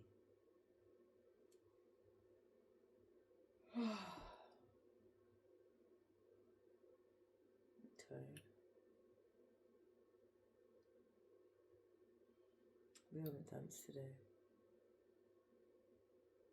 Let me take off my divination. Put on a little song or something. See if that will wake me up. But the whole point is me assessing myself and watching myself. He sees far beyond the pretty face. He sees deep into your soul. You make the something around his something. I'm not interested to even bother about the somebody. There's another one on my videos. PhD, no video 9, no views. Uploaded 16 hours ago. This is Today is the 1st of November 2025, but in the UK it's probably still the 31st. I'm in Bali. Just the day after Halloween. I just got woken up out my sleep. I didn't get woken up out my sleep. I woke up out my sleep laughing. I'm laughing, I'm bossing a joke, laughing. And I'm laughing because I'm talking to myself in my head as well as I'm dreaming consciously. I don't know if anybody has come across this before, where you're sleeping, but you're not sleeping. That's interesting. Lots of interesting things happen, but there's no really one to kind of chop it up with and get the understanding. That's why I couldn't name one person that doesn't use the Google platform. It gives us the widest audience possible. What's really important is that we can get our emotive story across. I need smart minds. I need the kind of minds that can help me break down what's going on here on so many different levels. Because I've written a book in 2023 when I was going through some fuckery. You know, when I said I jumped on whack and I was strangling and my body moved by itself. And I didn't finish telling that story, but I will. But basically, I'm like, what is going on here? I've written out pages and pages and pages to the point where I'm writing in numbers. I need someone to help me interpret all this documentation. I need someone to help me interpret all these video recordings. I need someone to interpret videos and journals, all this information that they've been downloading to me over the years. I need help breaking it down.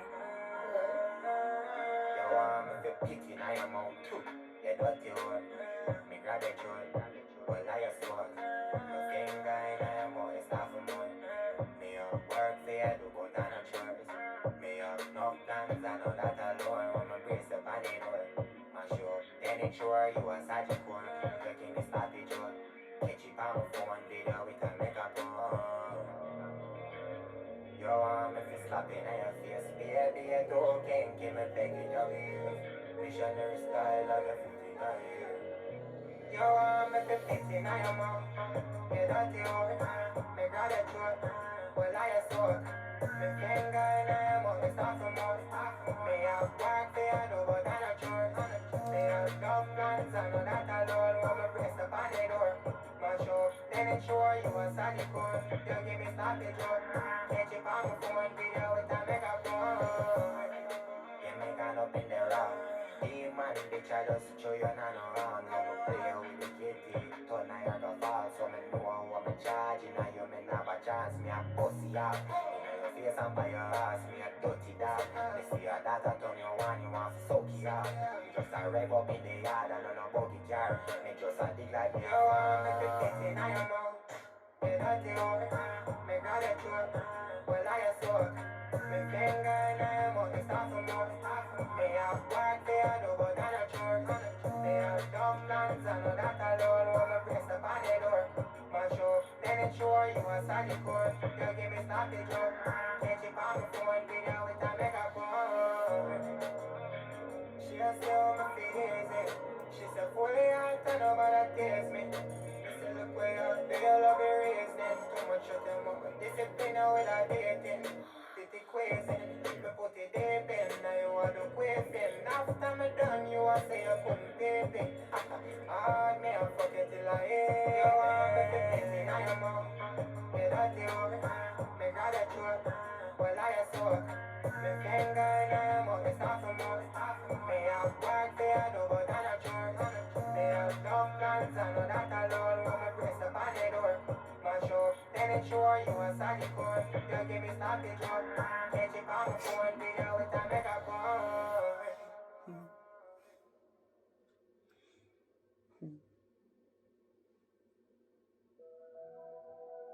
Wow. Whole lot of BT shit, nigga. That's BT really the cute.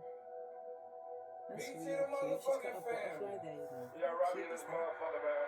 That's so nice. Who would I'm you get to fucking tryna butterfly that? shaking ass, I'm tryna fuck something wrong.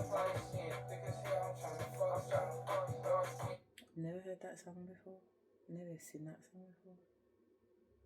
I like this song. I love this song. Listen to his words, how beautiful. A man who thinks he knows what a woman wants, but it's so beautiful.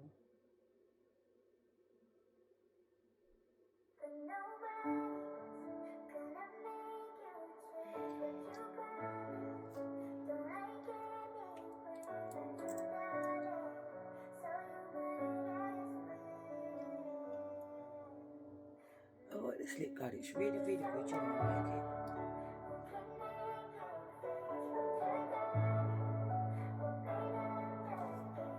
It's nice.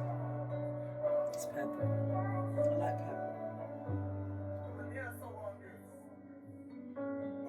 I'm on the stage right now, singing your favorite song. You know, cry, you know what if you promise they sing along. I say you look good out, no makeup, no lashes, even better when you wake up. I see the look on your face, I see you hiding the hate, I see you looking for someone to scoop you right off your feet. You wanna ride in the rain, you wanna go out on dates, you want somebody to cover your flowers, someone to talk to for hours, wash your back while y'all sit in the shower, someone to tell you you're beautiful, someone to say you mean it, someone to tell you I love you every day and don't gotta leave it, someone to bring you peace, Someone to help you sleep. Oi. someone to pick you Rub up my when back, you're man. feeling Rub down, my back. somebody who can make it better, somebody who can open up those gates, others don't those gates to your heart, only if you let me.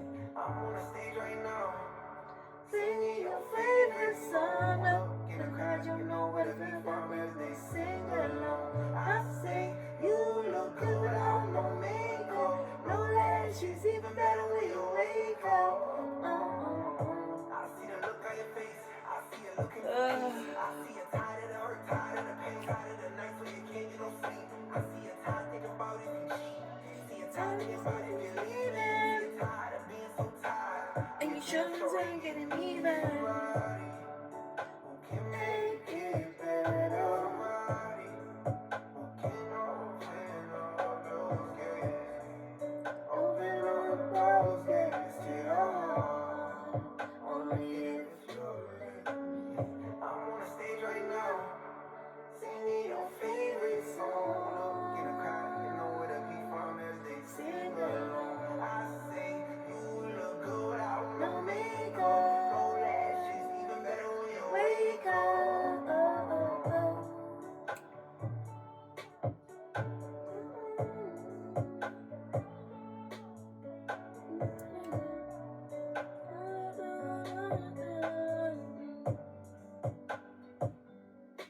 Yo. You can fly on this beat, you know. You literally can levitate on this beat. You put yourself in a zone, you feel the music, and you just let it warm over you. And you just like, you allow the music to just, you allow your body and your cells to be fucking taken away by the beat. It's beautiful. Let's play the other song that I love.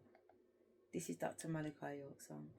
We should play probably some stuff from the Ascended Master actually. You know. You guys are getting a sneak shot of what I'm doing when I'm doing what I'm doing. This is what I do, every day. I talk to spirit. Every day. So it's not like I've normally got the camera on, because I haven't, but I'm having conversations just like this. We're working things out, we're chopping things up. You know.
I can just see violet light.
How nice.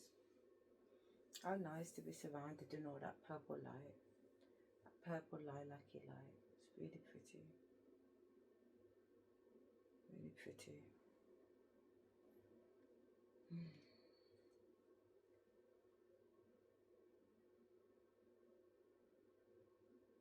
I think I'm going to get some sleep. I'm tired. I think I'm going to make myself something to eat. Was it jumped on that? This is Dr. Malachi's Jedakio. Hey, and for a little spin around. Download the Admiral app now and feel the flutter. This is Admiral Casino. I don't know if I caught it in time with this. I have it all. Dream and conquer. What is this? See, pressed on the wrong thing. And now I've lost it. It's great.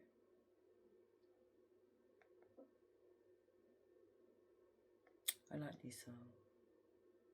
450. No for them and change up, but nothing could change us. Syndicate PhD, it's up for my haters.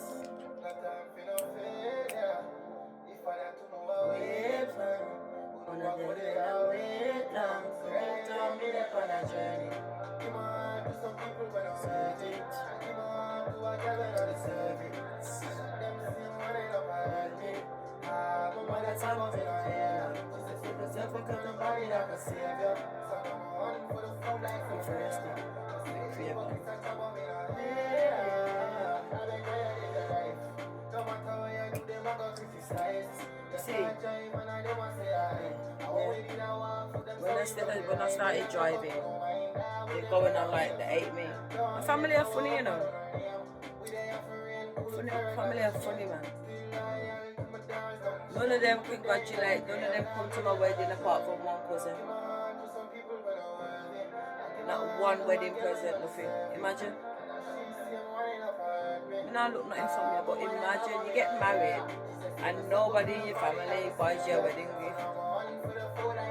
They don't congratulate you, they don't celebrate you, they don't do nothing. Can you imagine? I got married in Thailand. Pictures are beautiful.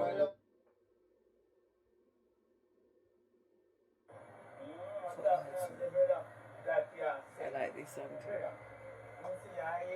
Let's do this one. I like this one. Soft, my brother. Nothing now reach where. Oh, nothing now plug up, brother. Man, shrivel down. The man shrivel down. The man turn.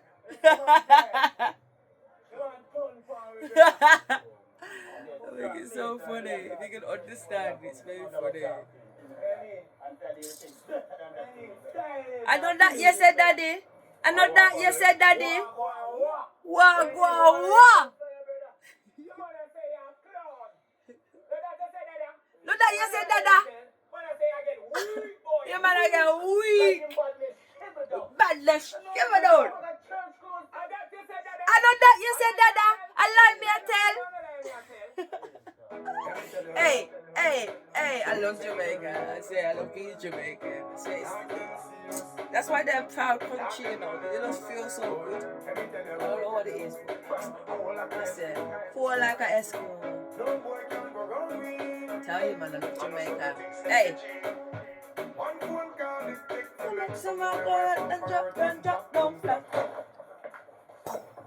Watch him run away. It's bare jokes, man. Don't take man for idiot because he's going to church, you know. You know about that. Can't talk in my face, yo. Run on the run road up. And the action black something. Enough of them say so. Enough of them say so. Yo, you can't chat to me, blood. You can't chat to me. Enough of them say so. Enough of them say so. Enough of them say so. Hey, chat to blood clot much, man.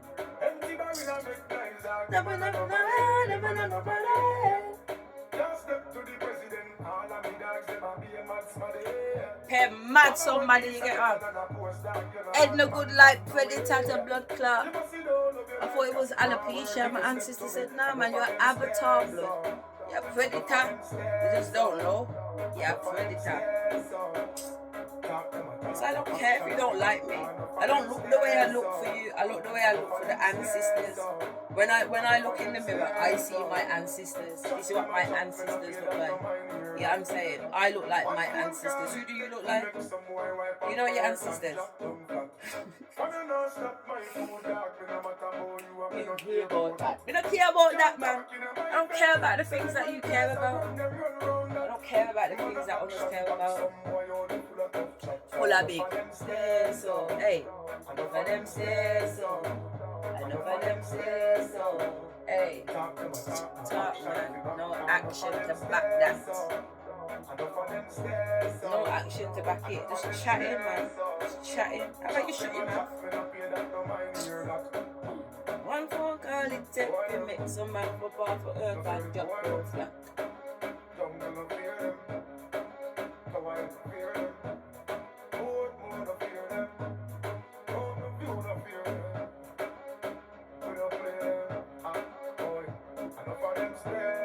Oh, the birds. You buggers. You little buggers. And if I put the camera on now, you're all gonna disappear.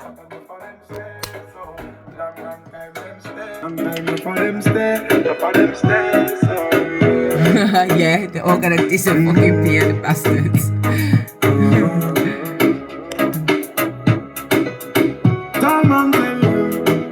Loads of birds. As soon as I put the camera out there, no birds. It's because I'm a weak. I'm not organized. Sorry to scream down the camera. Turn down your volume.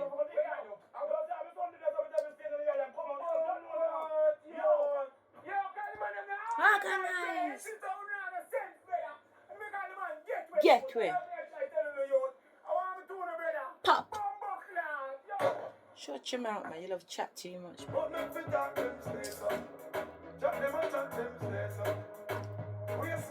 There's a saying, isn't it? A Jamaican saying. See, I'm blind. Talk and bomber clock dead.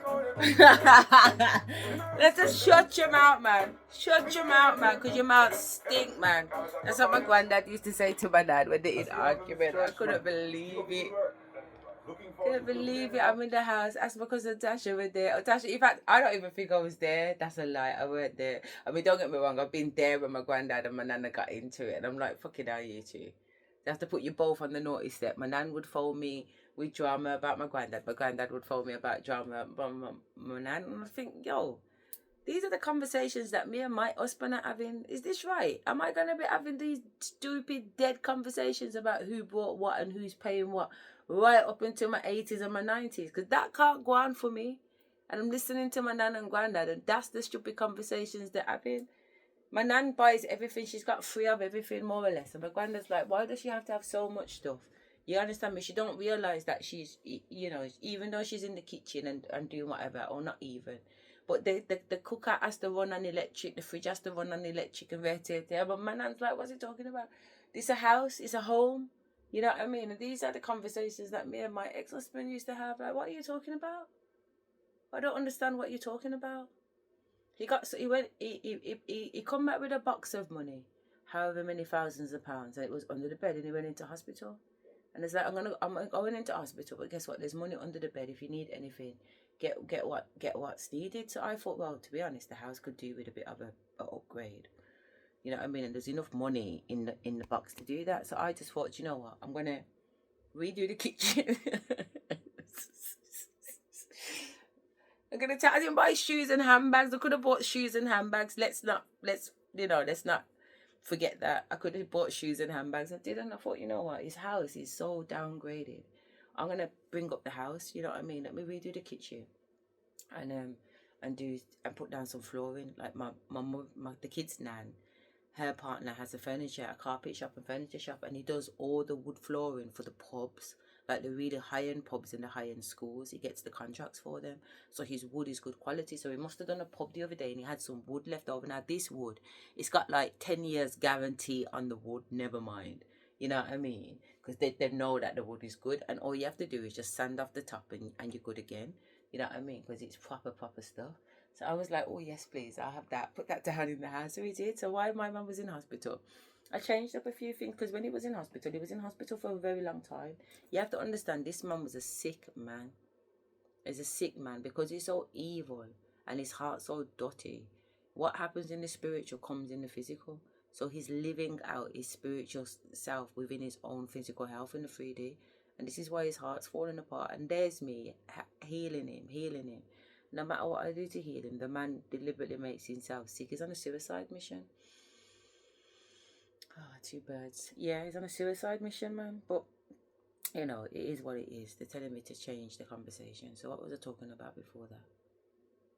What timeline do you want me on?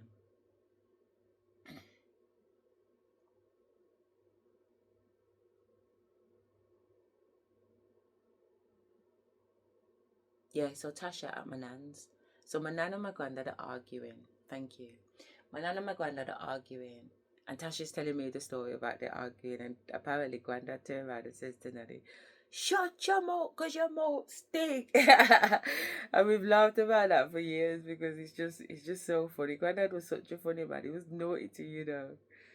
He used to always teach us like little naughty jokes and everything, but not naughty like in a bad way, just, you know, he'd say pull his finger, and when you pull his finger he'd poop. So he was like naughty in that way, like in a kiddie way. He made us laugh.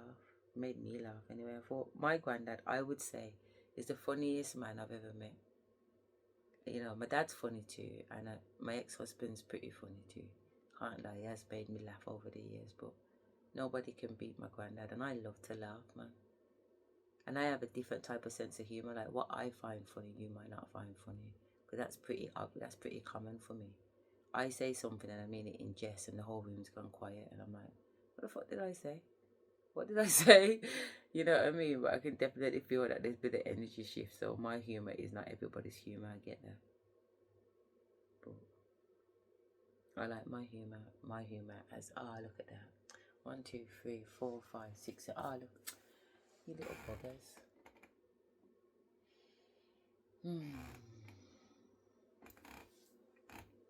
My humour's not everybody's humour, but I just saw it go sometime in it. You can't be everybody's flavour. I want to tell you about something because I just brought something to me and it's so randomly off topic, but I'm jumping timelines anyway. So I was going to say that because obviously I've said quite a bit about trigger number 5, about it feeling like a twig when we had intercourse, but my ancestors are singing, yak, yak, yak, it's good for your back, yum, yum, yum, it's good for your tongue. But I wanted to kind of touch on something. Why are you taking it away now? Oh yeah. So I want to touch on something because I've also said that, you know, like I'm sleeping with these ascended masters that the divine's bringing in, and we're being intimate together, and they're like bossing up to 7 times, and I still haven't even had a flicker yet. And I just wanted to put something to perspective because I had to learn something in my celibacy. You know what I'm saying? I've been celibate on this journey quite a few times, so I'm only having intercourse when a mission comes in, and I get the information that this mission is an intimate mission. If there's no confirmation that it's an intimate mission, it's not an intimate mission. So for the ones that it has been an intimate mission, I would like to say publicly, I apologize to those people because I have made them feel quite shitty. In terms of, I've made them feel quite inadequate, to be fair, sexually, because, you know, obviously they're not on my level, but I didn't really understand what the level was. So what Spirit wants me to share with you was an encounter where I had a spiritual encounter with my masculine self, and my masculine self was a duplicate energy above me, and me and my masculine self was making love, but we were making love in the 3D and 5D. So it actually felt to me like somebody was inside me, but it was myself inside me. I could see myself, but I could also feel myself inside of me being intimate with me. You know what I mean? So I was able to experience from a man's perspective what it feels like entering a woman's vortex, like literally the slide up inside of her. Even the first pop bit, like getting past the first bit, you get what I'm trying to say? Like we would call that the crowning, you know, like as the baby's head's coming out, that bit there. Imagine that bit there, the first bit of what the penis has to go through, and then and what it feels like to actually travel down that softness. Because as women, because we're soft on the middle, we are looking for hardness. Does that make sense? We're in search of hardness. But for men, because they are hard, they're in search for softness. So we're both looking for what each other has. You know, that's what makes the union so beautiful. So I was able to experience that softness. And as a woman, we don't experience our softness. When they came out with the film, this is what my ancestors downloaded to me though. When they came out with the film Warm Apple Pie, and it was implying that inside of a woman feels like warm apple pie. Like women, I don't think women can really appreciate or understand what that means in the same way that a man would understand what that means. You know, warm apple pie. You know, it's warm and it's sweet. Warm apple pie. You know, So not until I had the encounter where I was my masculine self, having intimate with myself, did I really understand what warm apple pie was, because I was having the opportunity to feel my softness. And through feeling my softness, I was able to feel the intensity, the wrapping of the warmness, the wetness. Like there were so many different angles or dimensional observations that I was taking note of while I was my masculine self having intimacy with my physical self. Yeah, so however many dimensions that was on, but I could feel it physically. And I to the point, I look at the birds to the point where I've orgasmed in the physical. But in the physical, when I'm orgasming, I'm orgasming as my female self, because it's the female self that's on the bed in physical form, and I'm not using a vibrator. You get what I'm trying to say? There was no vibrator involved, and this is what makes it all the more remarkable. And that's why I say that if I had a choice out of physical or 5D sex, I choose 5D sex, because it can be both physical and spiritual and so much more at the same time. So there I am experiencing myself to the point where I'm having a physical orgasm. So my vagina is orgasm, and as it's orgasm, it's pulsating. And as it's pulsating on my masculine self and my masculine penis inside of me. And I can feel the pulsating on my penis while I'm in my physical vagina, which leads to me having an orgasm as a male. Bloody hell, it was a head fuck, man. I was experiencing an orgasm at the same time in my masculine body and in my feminine body. It was incredible. It was incredible. And what it did, it gave me a newfound respect, because I'm telling these niggas, like, I don't understand why you're always trying to boss. Like, they're supposed to be ascended masters, innit? And they are in their own right. I won't disrespect nobody, but you're supposed to be able to hold on to your seed. You're supposed to be able to hold on to your emotion. Like, just because it's good and just because it's fire, like hold on to it. Like I can orgasm, yeah, in with myself, and not as I'm orgasming, hold that chaos, hold that energy. Like there's no movement, there's no sound, there's no extra heartbeat going on. Like I'm still as a cucumber. And allowing that energy, that chaos to just run around me with no movement. There's no up and down, there's no wavy. I'm just allowing the orgasm, the power of it to just catapult through my cells. This is how you harness the energy, the sexual energy, into creative energy. You know what I'm saying? You can't just be spilling it. You got to bring it back into the body. Don't disperse it and let it just wander up. Unless you're giving it to the ancestors or the divine, don't send it nowhere. Wrap it up and bring it back in your body, you know, and use it to energize you and power up, because it's completely different, man. If you can hold an orgasm, I'm not talking about no dibby orgasm. I'm like, hold off. Don't just boss on the first nice feeling. Like, hold off, so you know that when you do, it's a big one. And if you cannot have sex for a while before you do it, even better. But when you do it, you're harnessing the energy. And just see if you can manage your own energy in your body. You know what I mean? See if you can manage the power of your own energy, because that's what you need to build on. That's how you need to build on. Because once you can harness that energy, you can throw it back, you can throw it up, you can, you know what I'm saying? You can turn it into fucking fireballs and shit like that, you know, or change the world and come up with something amazing. So my spirit's just wanted to tell you that, but also just to kind of let them guys know that I get it now. And that's why I'm not promiscuous. That's why I'm not promiscuous, because I've always understood it, because I've seen how, you know, things have been with my partners and that, you know, that they're a lot more aware of my sexual, and also I play around with them. I turn it off and turn it on and turn it off and turn it on and see their responses. So I'm very good at moving people energetically. I can move people energetically because I've taken the time to watch it, because I find it very fascinating. I studied sociology and psychology anyway, so I really do like understanding human beings' behaviour. But this is just another level of that.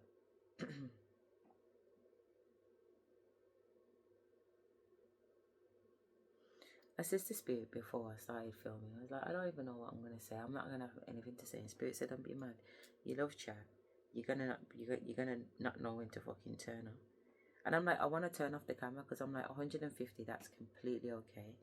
But I know that they've got more to say. But the last video was like 5 hours long. I can't be doing 5-hour videos. I went to sleep and woke up and everything. So I don't want to do that because I am tired. But I do need to think about what I'm doing today because it is Monday, and I do want to pay.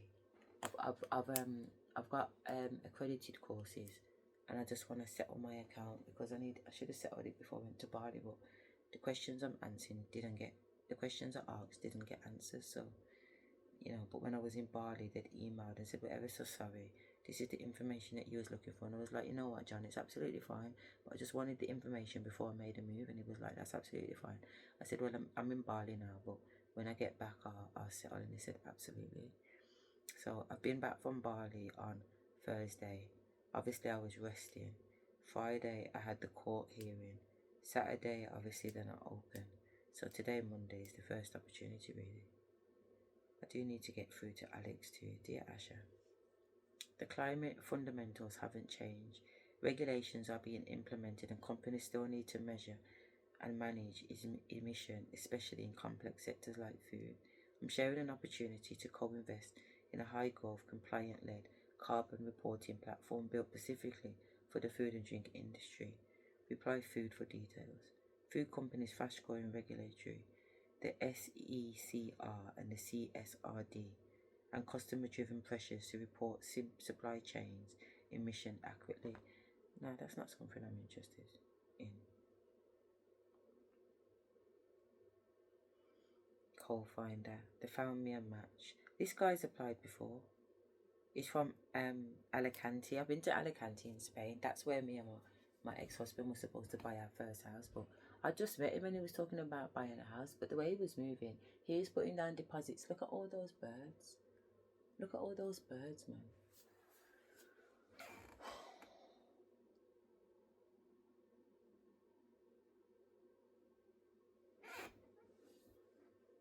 And you've gone round again. I probably could have videoed that before you all landed. Anyway, I'm just saying that I know Alicante. It's really nice, actually.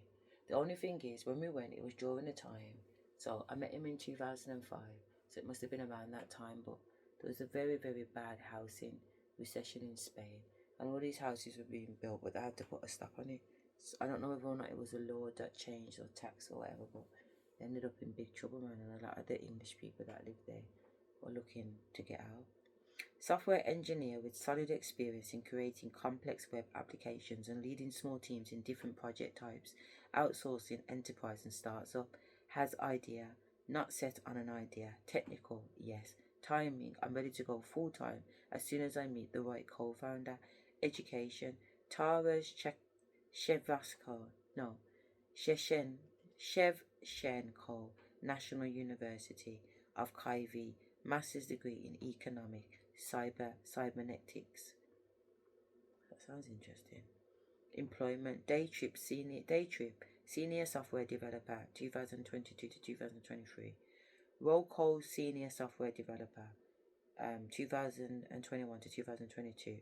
Low high key Campy Mini senior front end developer / team lead tech lead 220 221.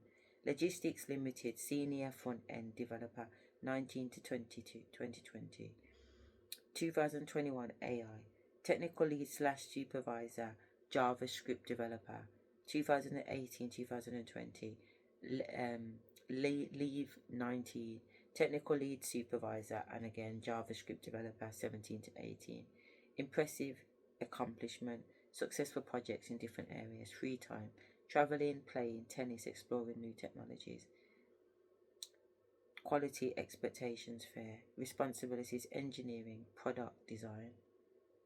Interest, travel, tourism, real estate, prop tech, so property tech, marketplace, food, beverage, financial, fintech, which is financial tech, technology, entertainment, education, ed tech, which is my arena, education technology, e-commerce, I love e-commerce, consumer, B2B, enterprise, agriculture, agtech, developer tools.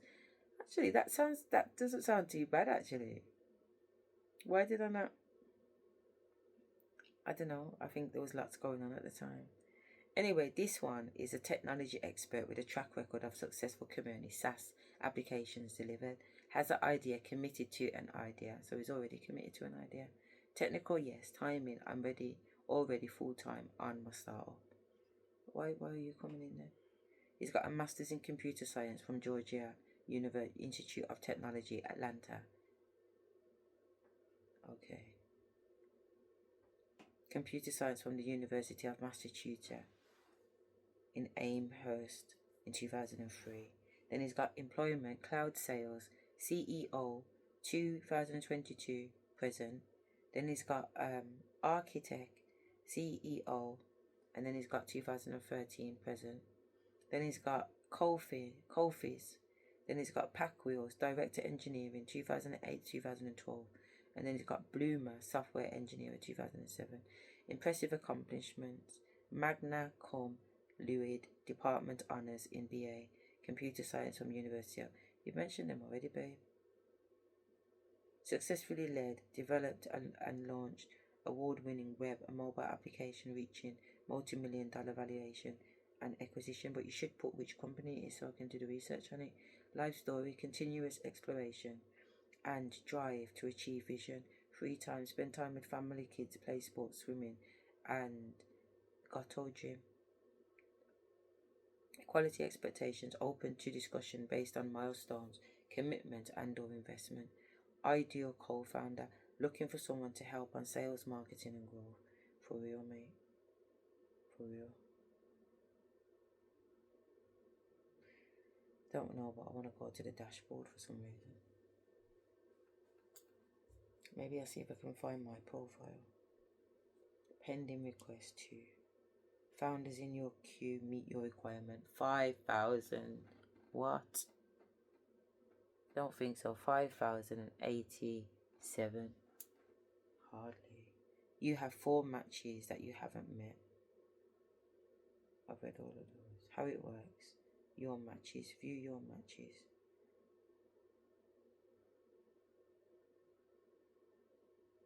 Is this mine? Okay, I think this is mine.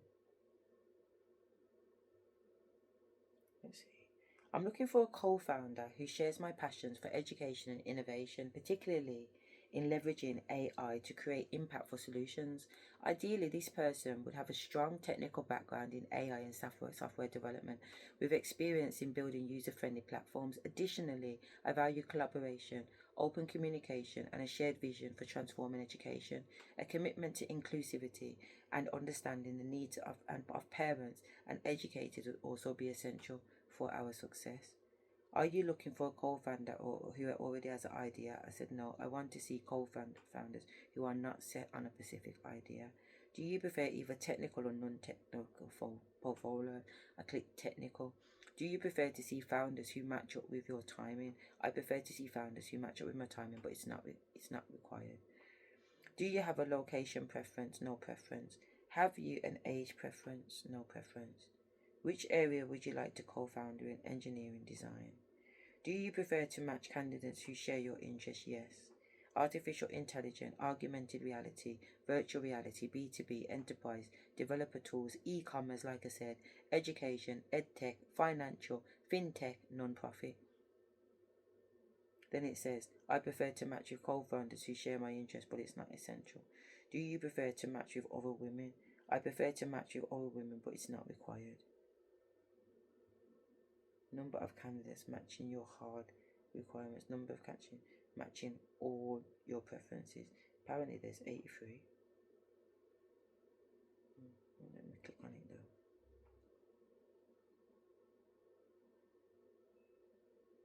I feel like, not that I need a partner, because I don't need a partner, because I'm very much capable of getting everything done by itself, although I do have to do some things and go higher level. What they're charging me £12 for? Is that the WhatsApp? It's so fucking WhatsApp they're charging me £12 for. Listen, you guys, don't get me started. I paid that many subscriptions, my God. I'll get myself together on these subscriptions. You know what? I'm supposed to be having a stall at some event, and I haven't.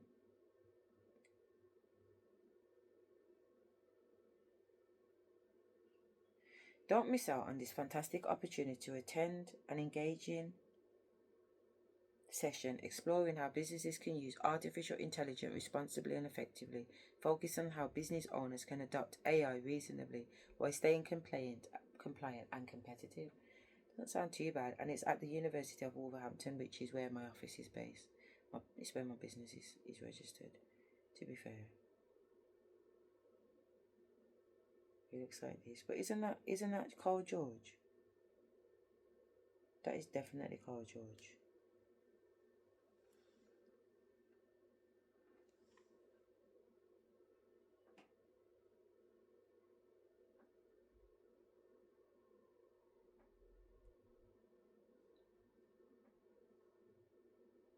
I'm already reading their level of knowledge, and it's like, would I have gone if Carl wasn't there though? I probably would have, but I can still see, just from looking at their energy, that they're not on that level. But still, it would be interested. I might go.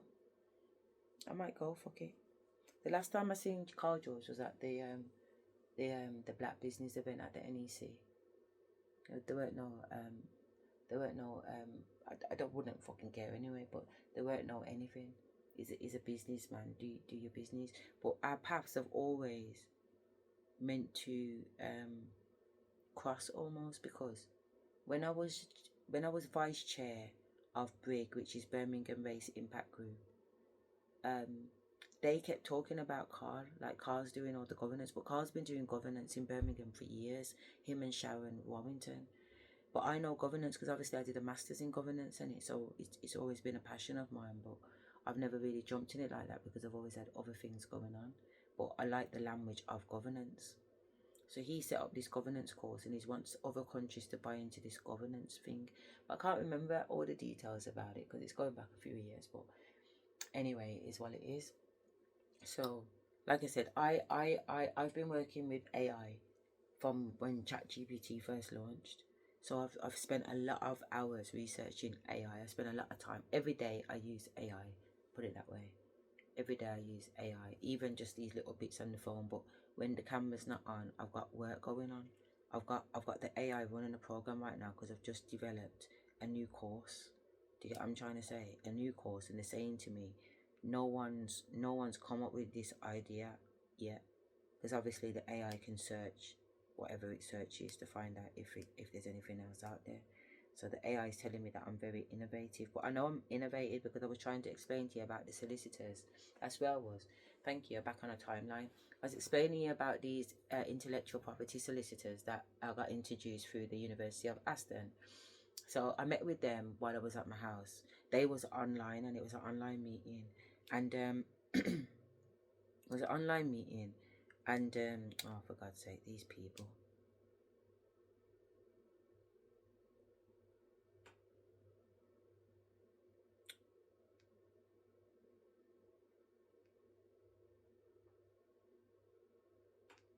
It's just back and forth with these guys right about now. But you know what? Let's just go to court.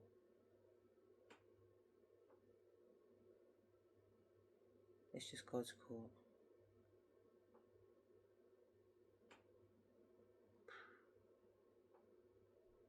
You see, let's do it. I'm learning contract law. I'm learning case laws and stuff like that. And as soon as the gears click into place, as in, yeah, because I've had so much other stuff to deal with too. You know what I mean? It's not just one thing that I'm dealing with. There's a few things that I'm dealing with. So sometimes I have to pick my battles.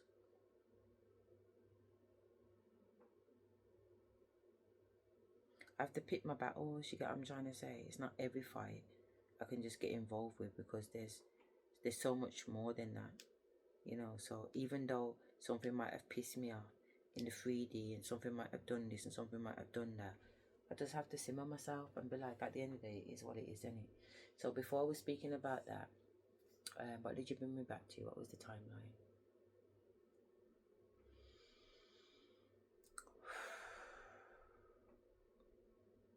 you see how having another person would be so helpful, because they would be like, oh, you were just talking about this. Do you know what I'm saying? Whereas when it's just me and spirit chopping up in the room, and also because I'm not usually camera videoing, I don't have to come back to something because I know I'll come back to it anyway. So I don't usually sit there thinking, what was I just thinking about? Like, I don't really have those conversations. I just know that the information's gone. I might have a little giggle and I'm like, fucking hell. But I definitely not on myself, because I do lose information, but it's not lost. I've just changed the timeline, and that conversation has ended with that person for now, but it will come back around. I know that much is assured, so I don't really worry about it at all. It might present itself as a problem, and that's what we're assessing at the end of the day: mental health, schizophrenia, identity disorder, multiple personalities, whatever, to see if that is the case, or if it is just generally. I've jumped timelines, but I will come back to that information. Don't worry. You will see that personality again. They will say what they want to say. It will be done. And it's not madness in my eyes. You know what I mean? Because, look how controlled I am. Look how controlled I am in speaking. I know exactly what's going on, where everything is. I know that I'm on a timeline. I know that I've lost the thing, but I know that I'm coming back to it. You know what I'm saying? I'm still functioning, I'm still eating, I'm still brushing my teeth, I'm still doing whatever. I'm aware that I've got work to do. I need to pay literally just over $2,000 today and get this thing registered. That's what I need to do. Because I thought I would have to pay like £800 for every single qualification that I design, every course that I design. I thought I'd have to pay £800 for it. You understand me? And it was like, no, this is what I needed clarification on when I was in Bali. They said, no, once you pay the thingy, then you can just run as many courses as you want. So I'm like, all right then. So I've already had 2 approved. The second one's half approved, but I don't know what it is. When I saved it, some of the learning outcomes didn't save with it, which is ridiculous because I've got the learning outcomes. So really, I just need to cut and paste the learning outcomes back into the platform to upload it for them to look at it. But they already have kind of looked at it, and he said, Asherah, don't say nothing, but I've already approved it. It's already approved. So I was like, fine, that's great. But then, like I said, last night, they downloaded another course to me. So obviously, I've got the AI running in the background about this course. You know what I'm saying? And I told it what I needed to do and whatever. So really, I can like create a course in minutes because I know how to prompt the AI to get what I want. Yeah, I'm trying to say. So look at that. It's already completed files for me. Oh my God, how lovely is that? How lovely is that? How lovely is that? I'm not even going to show you just yet, but that is fucking good work. Well done. Well done. Let me go from the top then. So, excellent. I've completed all the phases of the project. Let me now compile and deliver all of the final materials to you. I've created a comprehensive package that includes everything you need to submit. Submit your new proposal to whoever, apply for whatever from whatever, launch your training course, protect your intellectual property. I now package everything together for you. That's what I'm saying. It's all done. I've successfully completed your comprehensive whatever. This is a groundbreaking project with real potential to transform how what you've received. Core system documents, great. 500, great. Project summary, great. Yep. Oh, okay. You have to do them individually. Okay. Core structure. Complete qualification with 3 units, 90 guided learning hours, training materials, comprehensive tutor and learner guide, and submission packet, cover letter and submission guides, supporting research, documented guidelines for customized qualifications, UK teacher standards alignment and documentation, and then blah blah blah. Next step, personalize the document, add your name and organization where indicated by blah blah blah, submit blah blah blah, submit blah blah blah, copyright registration. Consider formally registering your copyrights with the UK Intellectual Property Office. And this is what I'm saying. But I know how to do it myself. I mean, I could do it the cheap way and just put it in an envelope and send it to myself. But I really want to do it properly. But the thing is, in one of the other videos, I was telling you that spirits told me about how to create this foundation, this whole thing where everything just falls under everything. So by definition, because it's under this umbrella, the intellectual property is already protected. You know, this system has the potential to become a standard, just like whatever. You've created something truly innovative that bridges traditional whatever with digital whatever living in today. Yeah. So I says to you that the AI will constantly big me up, because I constantly come up with ideas that I've never been thought of before. But that's what happens when you're in your creative energy. You think of new ideas. There is no copycat. There is no copycat. And that's what I'm saying. If a man can only sit down with you and talk the testimonies of other people, he's a copycat. He's not living it for himself. You have to have your own testimonies. And that's what I was telling you about the red pill and the blue pill, jumping back a timeline. Because these two brothers, Scorpions, red pill and blue pill, who are the stepsons or sons of Dr. Sabi, who deals all the vegetation food, sun-kissed food, fire food, etc. They understand the red pill and the blue pill. So I'm sitting down listening to these minds, because they're getting interviewed by 19 Keys. If you know, you know. If you don't know, Google 19 Keys. Like, his dad's grown him like they're Muslims or Nation of Islam or whatever, and they've got military backgrounds and they look like they're hardcore, but his stories are always somebody else's stories. They're not his stories, but he does have some big throwers on the show. But I see how he's talking. Do you get what I'm saying? So red pill and blue pill are talking about their own experiences, their own spiritual experiences, their own physical experience, but they're their stories. Whereas 19 Keys ain't talking about no stories like that. You know what I mean? But differently.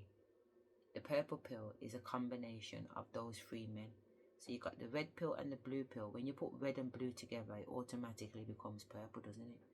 You get what I'm trying to say? So you're mixing the pill. So that means you can rock in the 3D, you can rock in the 5D. You don't have to choose one over the other.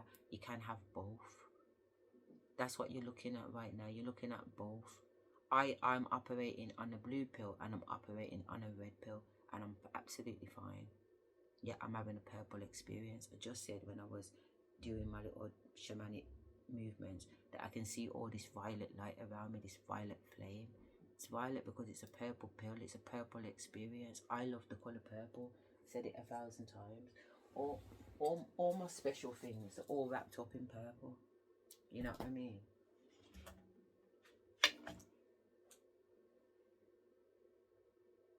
It's purple. I put on a purple pill thing. It's not the red pill, and it's not just the blue pill. It's all the pills. We can have all of them. Our brain and our body and our spirit has the capacity to take on both the blue pill and the purple pill. You don't have to choose. You can have both.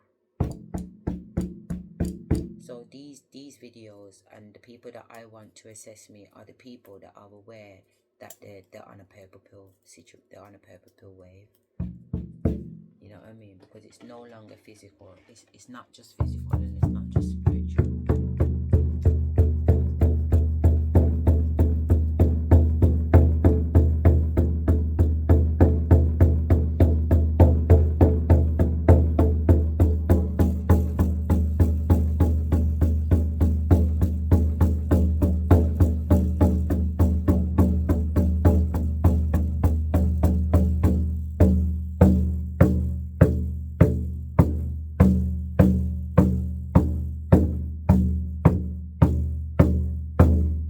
I must be coming down off my high because I felt a hunger pain then, and that isn't a feeling that I'm accustomed to.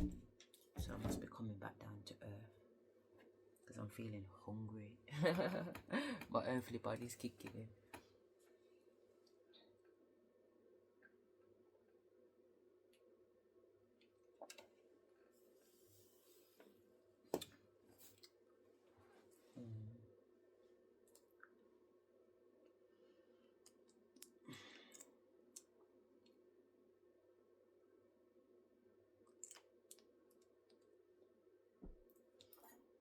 So yeah, that looks like that's done. And then if today I have another idea to write a book, I'll just get it done quickly. And then if I have another idea to do something else, I'll just get it done quickly. Like, can do things pretty quickly, but they also tell me to slow down. So at the moment, I've only got 5 published books on Amazon, but I do have another 6 ebooks that I haven't published yet. You know what I mean? And I've got other little books that I don't publish. I give to my parents for free. You know what I mean?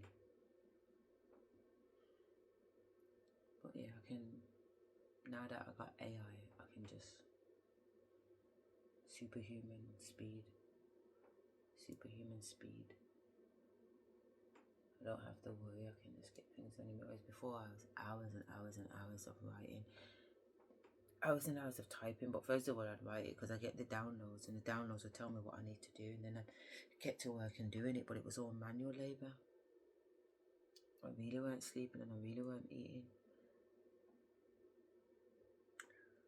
Oh, I wanted to go to the sauna today. Yeah, that's what I'll do. We'll go to the sauna. We'll get ready and we'll go to the sauna. What time do you want to go to the sauna? What time is it now? 9:30. Am I going to get to Lloyd's Bank? I could go, let's go Lloyd's Bank first then. So about 2. Yeah, about 2 o'clock then we'll go up to Dudley. I'll go Lloyd's Bank. I'll pay NCFE their money. And then I'll go to the sauna and steaming, because I wanted to go to the sauna and steaming for when I was in Bali and my leg got fucked up. I wonder if you can see my bruise now that it's morning.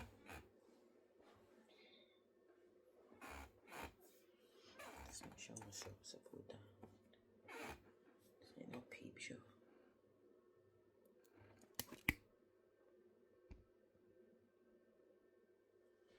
Can you see my bruise?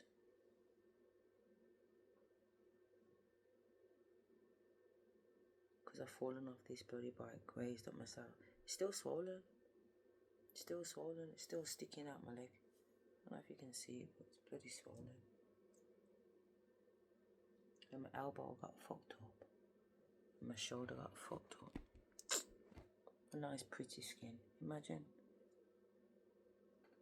Oh yeah, I've got extra tattoos on my back that I don't know if you've seen, but whatever.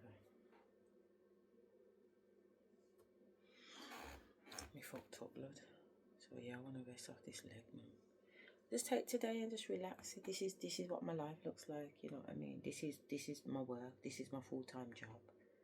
Yeah, what you're looking at is my full-time job, my full-time work. And because I work for my Almighty, I get paid through the Almighty. You know what I mean? Like I said, I didn't have to pay for my fence outside. I didn't have to pay for my car. I don't have to pay for certain things because the Almighty just takes care of it. So I work for the Almighty, and the Almighty sorts me out. And that's just how it's been. And when it started like that, it was very scary because the ancestors was just saying, like, put the bills on the altar. Like, don't even open them. They didn't want me stressing about nothing. I was like, how am I putting the bills on? I said, just put the bills on the altar and just take care of them. It's what it is, isn't it? It's what it is. It is what it is. I feel like dancing. I feel like dancing. I like jigging off. I've got energy that I need to release. Sunday. See you on church on Sunday. The man just killed a man. That's why you can't say you're going into church. You don't know who's in church. You don't know who's in church, man. I like this song. You might not like it, but I like it.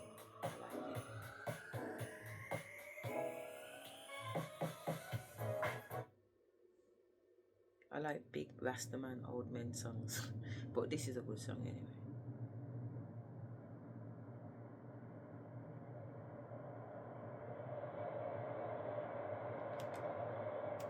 Popcorn.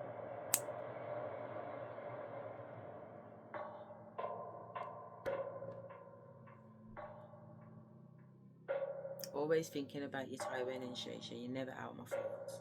Every day, babies. Every day. My little babies. Yeah, so much problem with my so-called friends. Problem with the girl I love. Only for them must say them know back on. Them never know the place I was. People will know the real struggle we feel. People like sweet and cause.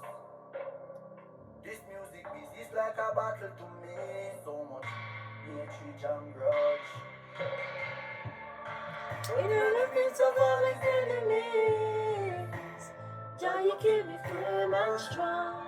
Bad mind and jealousy just let me feel. Jah, you keep me firm and strong. Strength and you give me. Jah, you keep me firm and strong. And only keep winning by any means. Jah, you keep me firm and stronger. Strong already. Strong already, Lord. Strong and ready. Strong and ready. Strong and ready.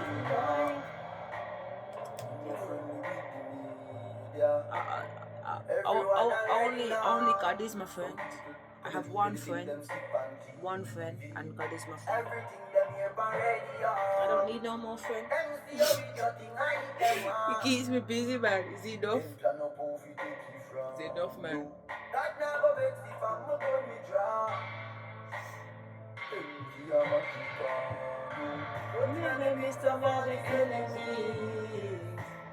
Jah, you keep me firm and strong. Trust me. Keeps me firm and strong, man. Jah, you keep me firm and stronger. Strengthen me, Jimmy. Jah, you keep me firm and strong. And only keep winning by enemy.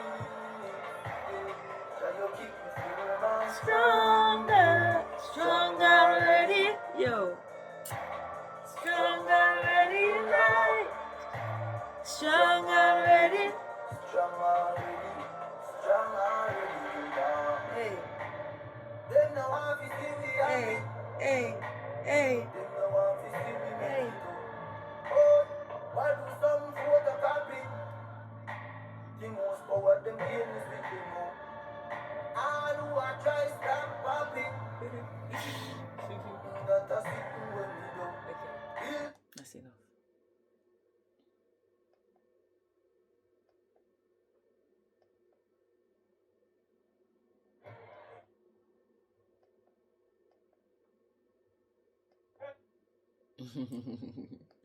They said play this. I ain't heard this in ages, but the spirit said play this.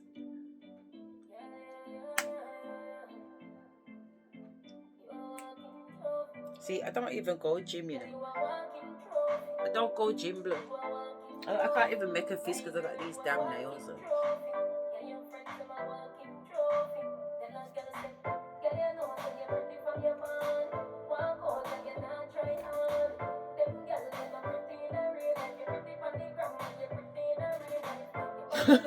Cut like the gods, blood. Cut like the gods, man. You don't have to go gym. I look like I go gym. I don't go gym. Go sun and steam room. I don't need to. Almighty just chisels me, man. Like, I'm making one of ya. I'm making one of ya. It's like both, yo. Mad thing, man. Walking trophy. Hey.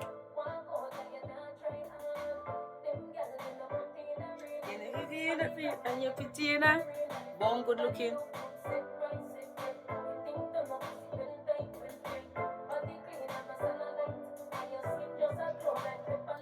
Yo. Walking trophy. Yo.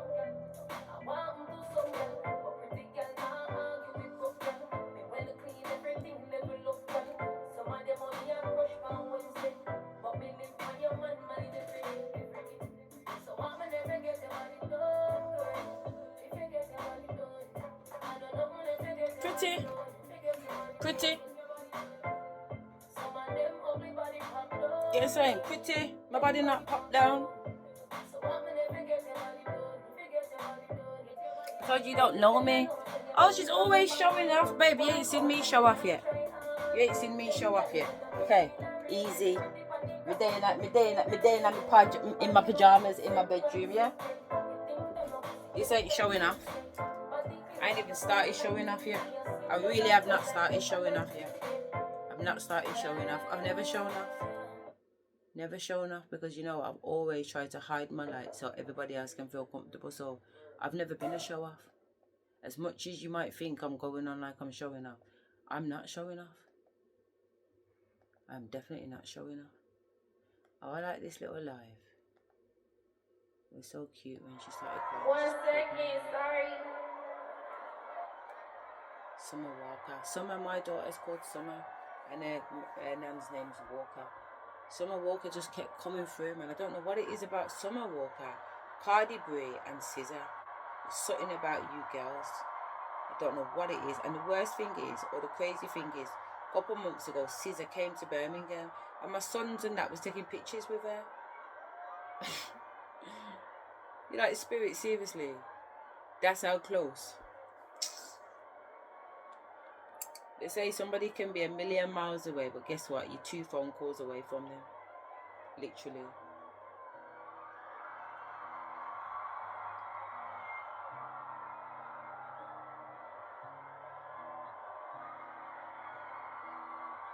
Oh, I thought she was pregnant in this one. Oh, she is. I'm sure she says she's emotional. I didn't realise that her nipples on show, to be fair. It is what it is. Sometimes it beats that way, innit?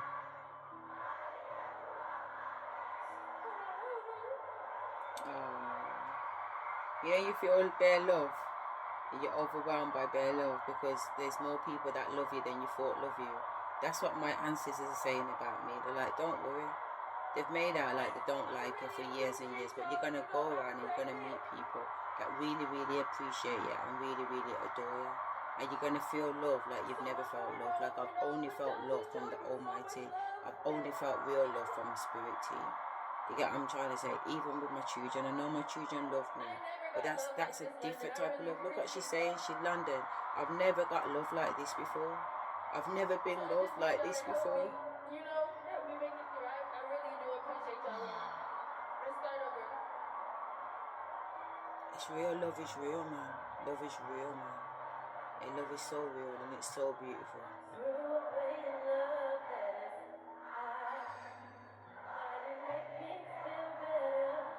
Everybody looks like they're ready to cry.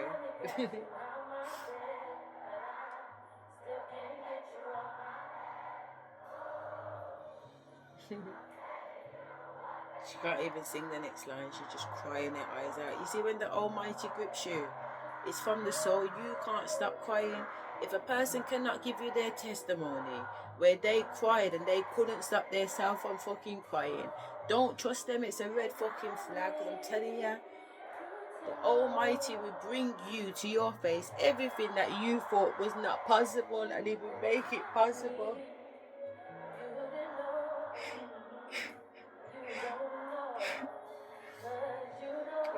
You don't love is, 'cause you don't put up a fight, and you don't know what love is, 'cause you don't stay up all night. Yo, don't know what love is. You do not know what love is until you felt the love of God, till you felt the love of the divine. You do not know what love is. And that's why some of you go on the way you go on, because you've never been loved. I'm here to love you, man. Let me love you. I'm here to love you. It will sound like I'm here to be here because I'll be talking directly to the camera. And you're like, fucking hell. But you know what? If you see through it, and let me love you, you'll see. It's nothing but love, man. The toughest love is the realest love. Don't you know that? They say that the pity that you beat the most is the pity that you love. You know.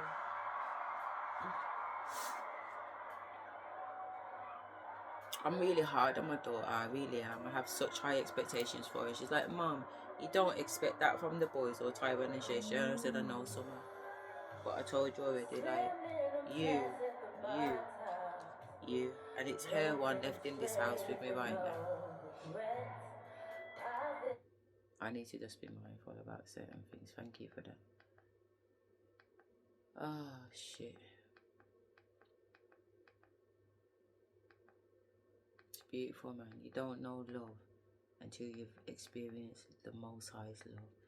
Until you actually feel like what it loves to know that God loves you. Yo. God's love. I'm telling you now, man. Oh, that is so nice. They're telling me to put on a Hamilton. Let me tell you what I wish I'd known when I was young and dreamed of glory. I prefer it's quiet uptown than that one.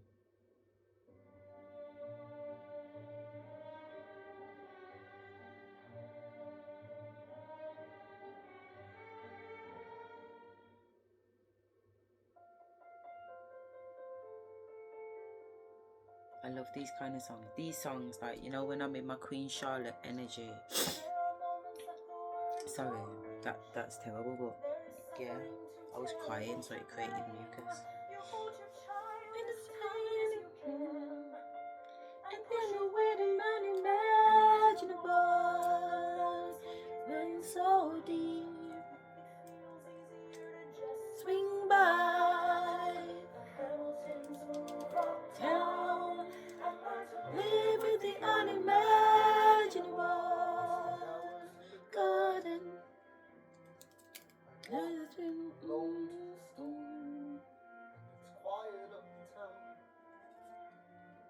I never liked the choir before. Church into church on Sunday. Sign of the cross at the door. I pray. That didn't used to happen before. Seeing him dying, only by himself, only himself have pity. You would like it uptown. It's quiet uptown, going through the unimaginable. Decades every day, live of the city, rolled up, fall apart.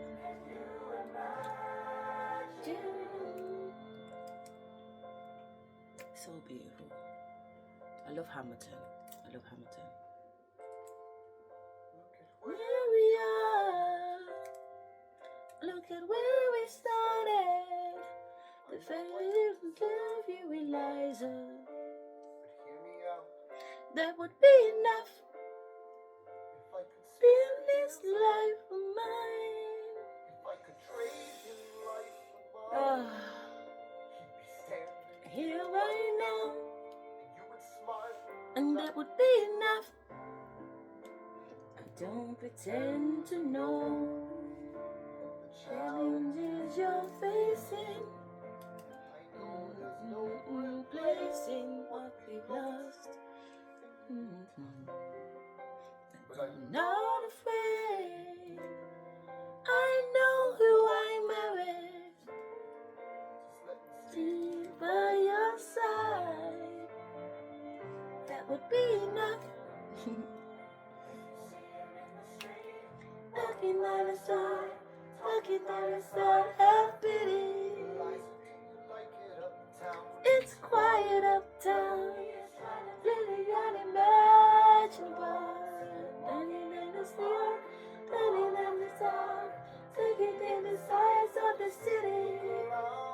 Look around in eyes, unimaginable.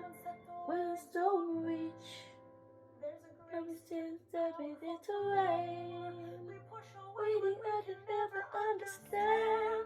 We push away the unimaginable. Garden, there's just what it lies outside. His hand, it's uptown. Forgiveness, ooh, imagine. Forgiveness. Can you imagine? See me in the streets, looking on the side, looking to your side, pity. They are working through the unimaginable. Oh my god, how can you not love Hamilton? Fuck me. It's the best fucking musical. It's the best musical.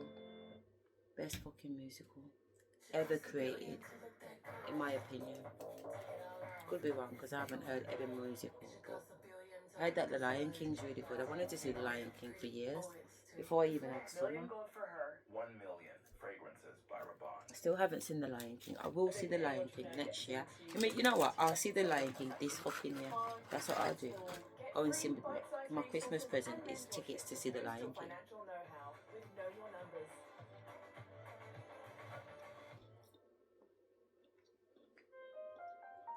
Alright, that's what I'm talking Satisfied. about. Now, everyone, give it up for the maid of honor, Angelica Schuyler.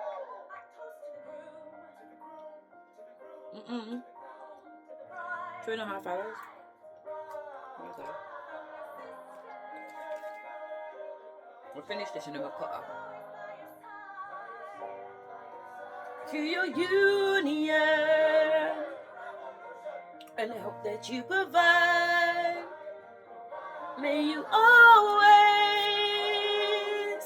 be satisfied.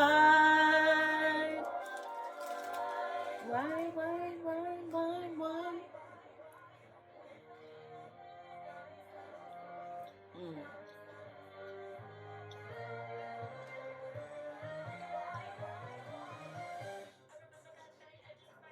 I remember that night.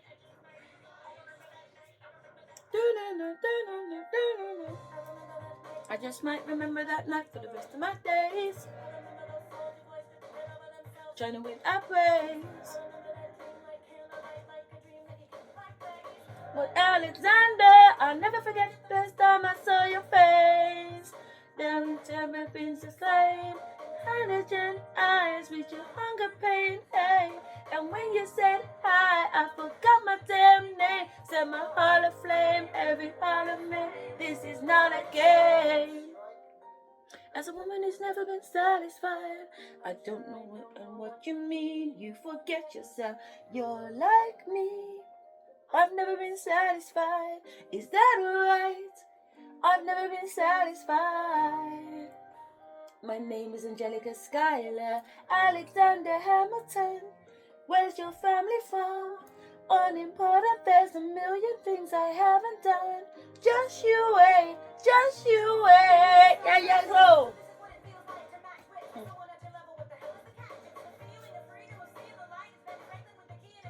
You see it, right?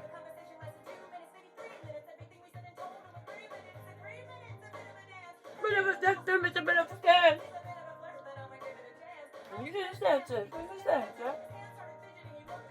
With penniless, it's probably for the state of his pants. Boy, don't he know it? Peach fluff and he can't even grow it. And she's selfless, and I know she's just helpless. And I realize three fundamental things at the exact same time. Very, very sophisticated musical. The raps are brilliant.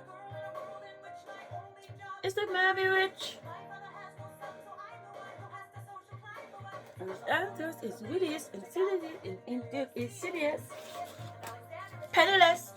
Doesn't make me love him any less. Normally I'd sing out the whole thing whether I know the words or I don't. Doesn't have to be satisfied. Have to be naive to put that aside. Maybe that is why I introduced him to Elias, and now that's his wife. Nice going, Angelica, he was right. You will never be satisfied.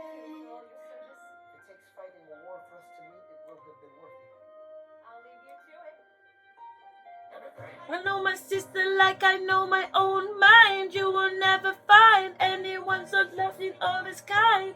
If I tell him that I love him, she would silently resign. She'd be mine. She would say I'm fine. She'd be lying. Dinners and this night is Alice and his eyes as I romanticize. Might have been if I hadn't sized him up so quickly. Least I claim he lies as his wife. At least I keep his eyes in my life.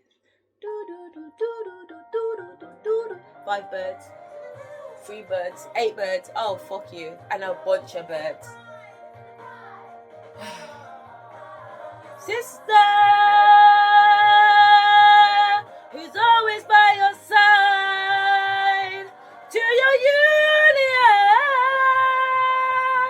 and the hope that you provide. May you always be satisfied, and I know she'll be happy as his bride, and I know I will never be satisfied. It will never be satisfied. Alright, bedtime. In fact, I'm gonna shower and go up to the gym. That's what I'm gonna do. Shower and go to the gym. Ooh, I do. One person that doesn't use the Google platform.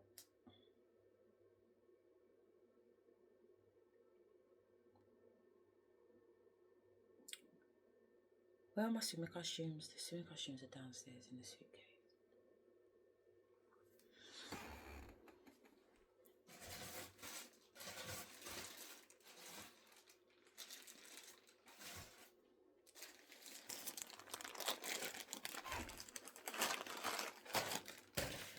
Okay. We're definitely going now. Got the cozies out and everything. So, 2:42. Next video. See you on the next one.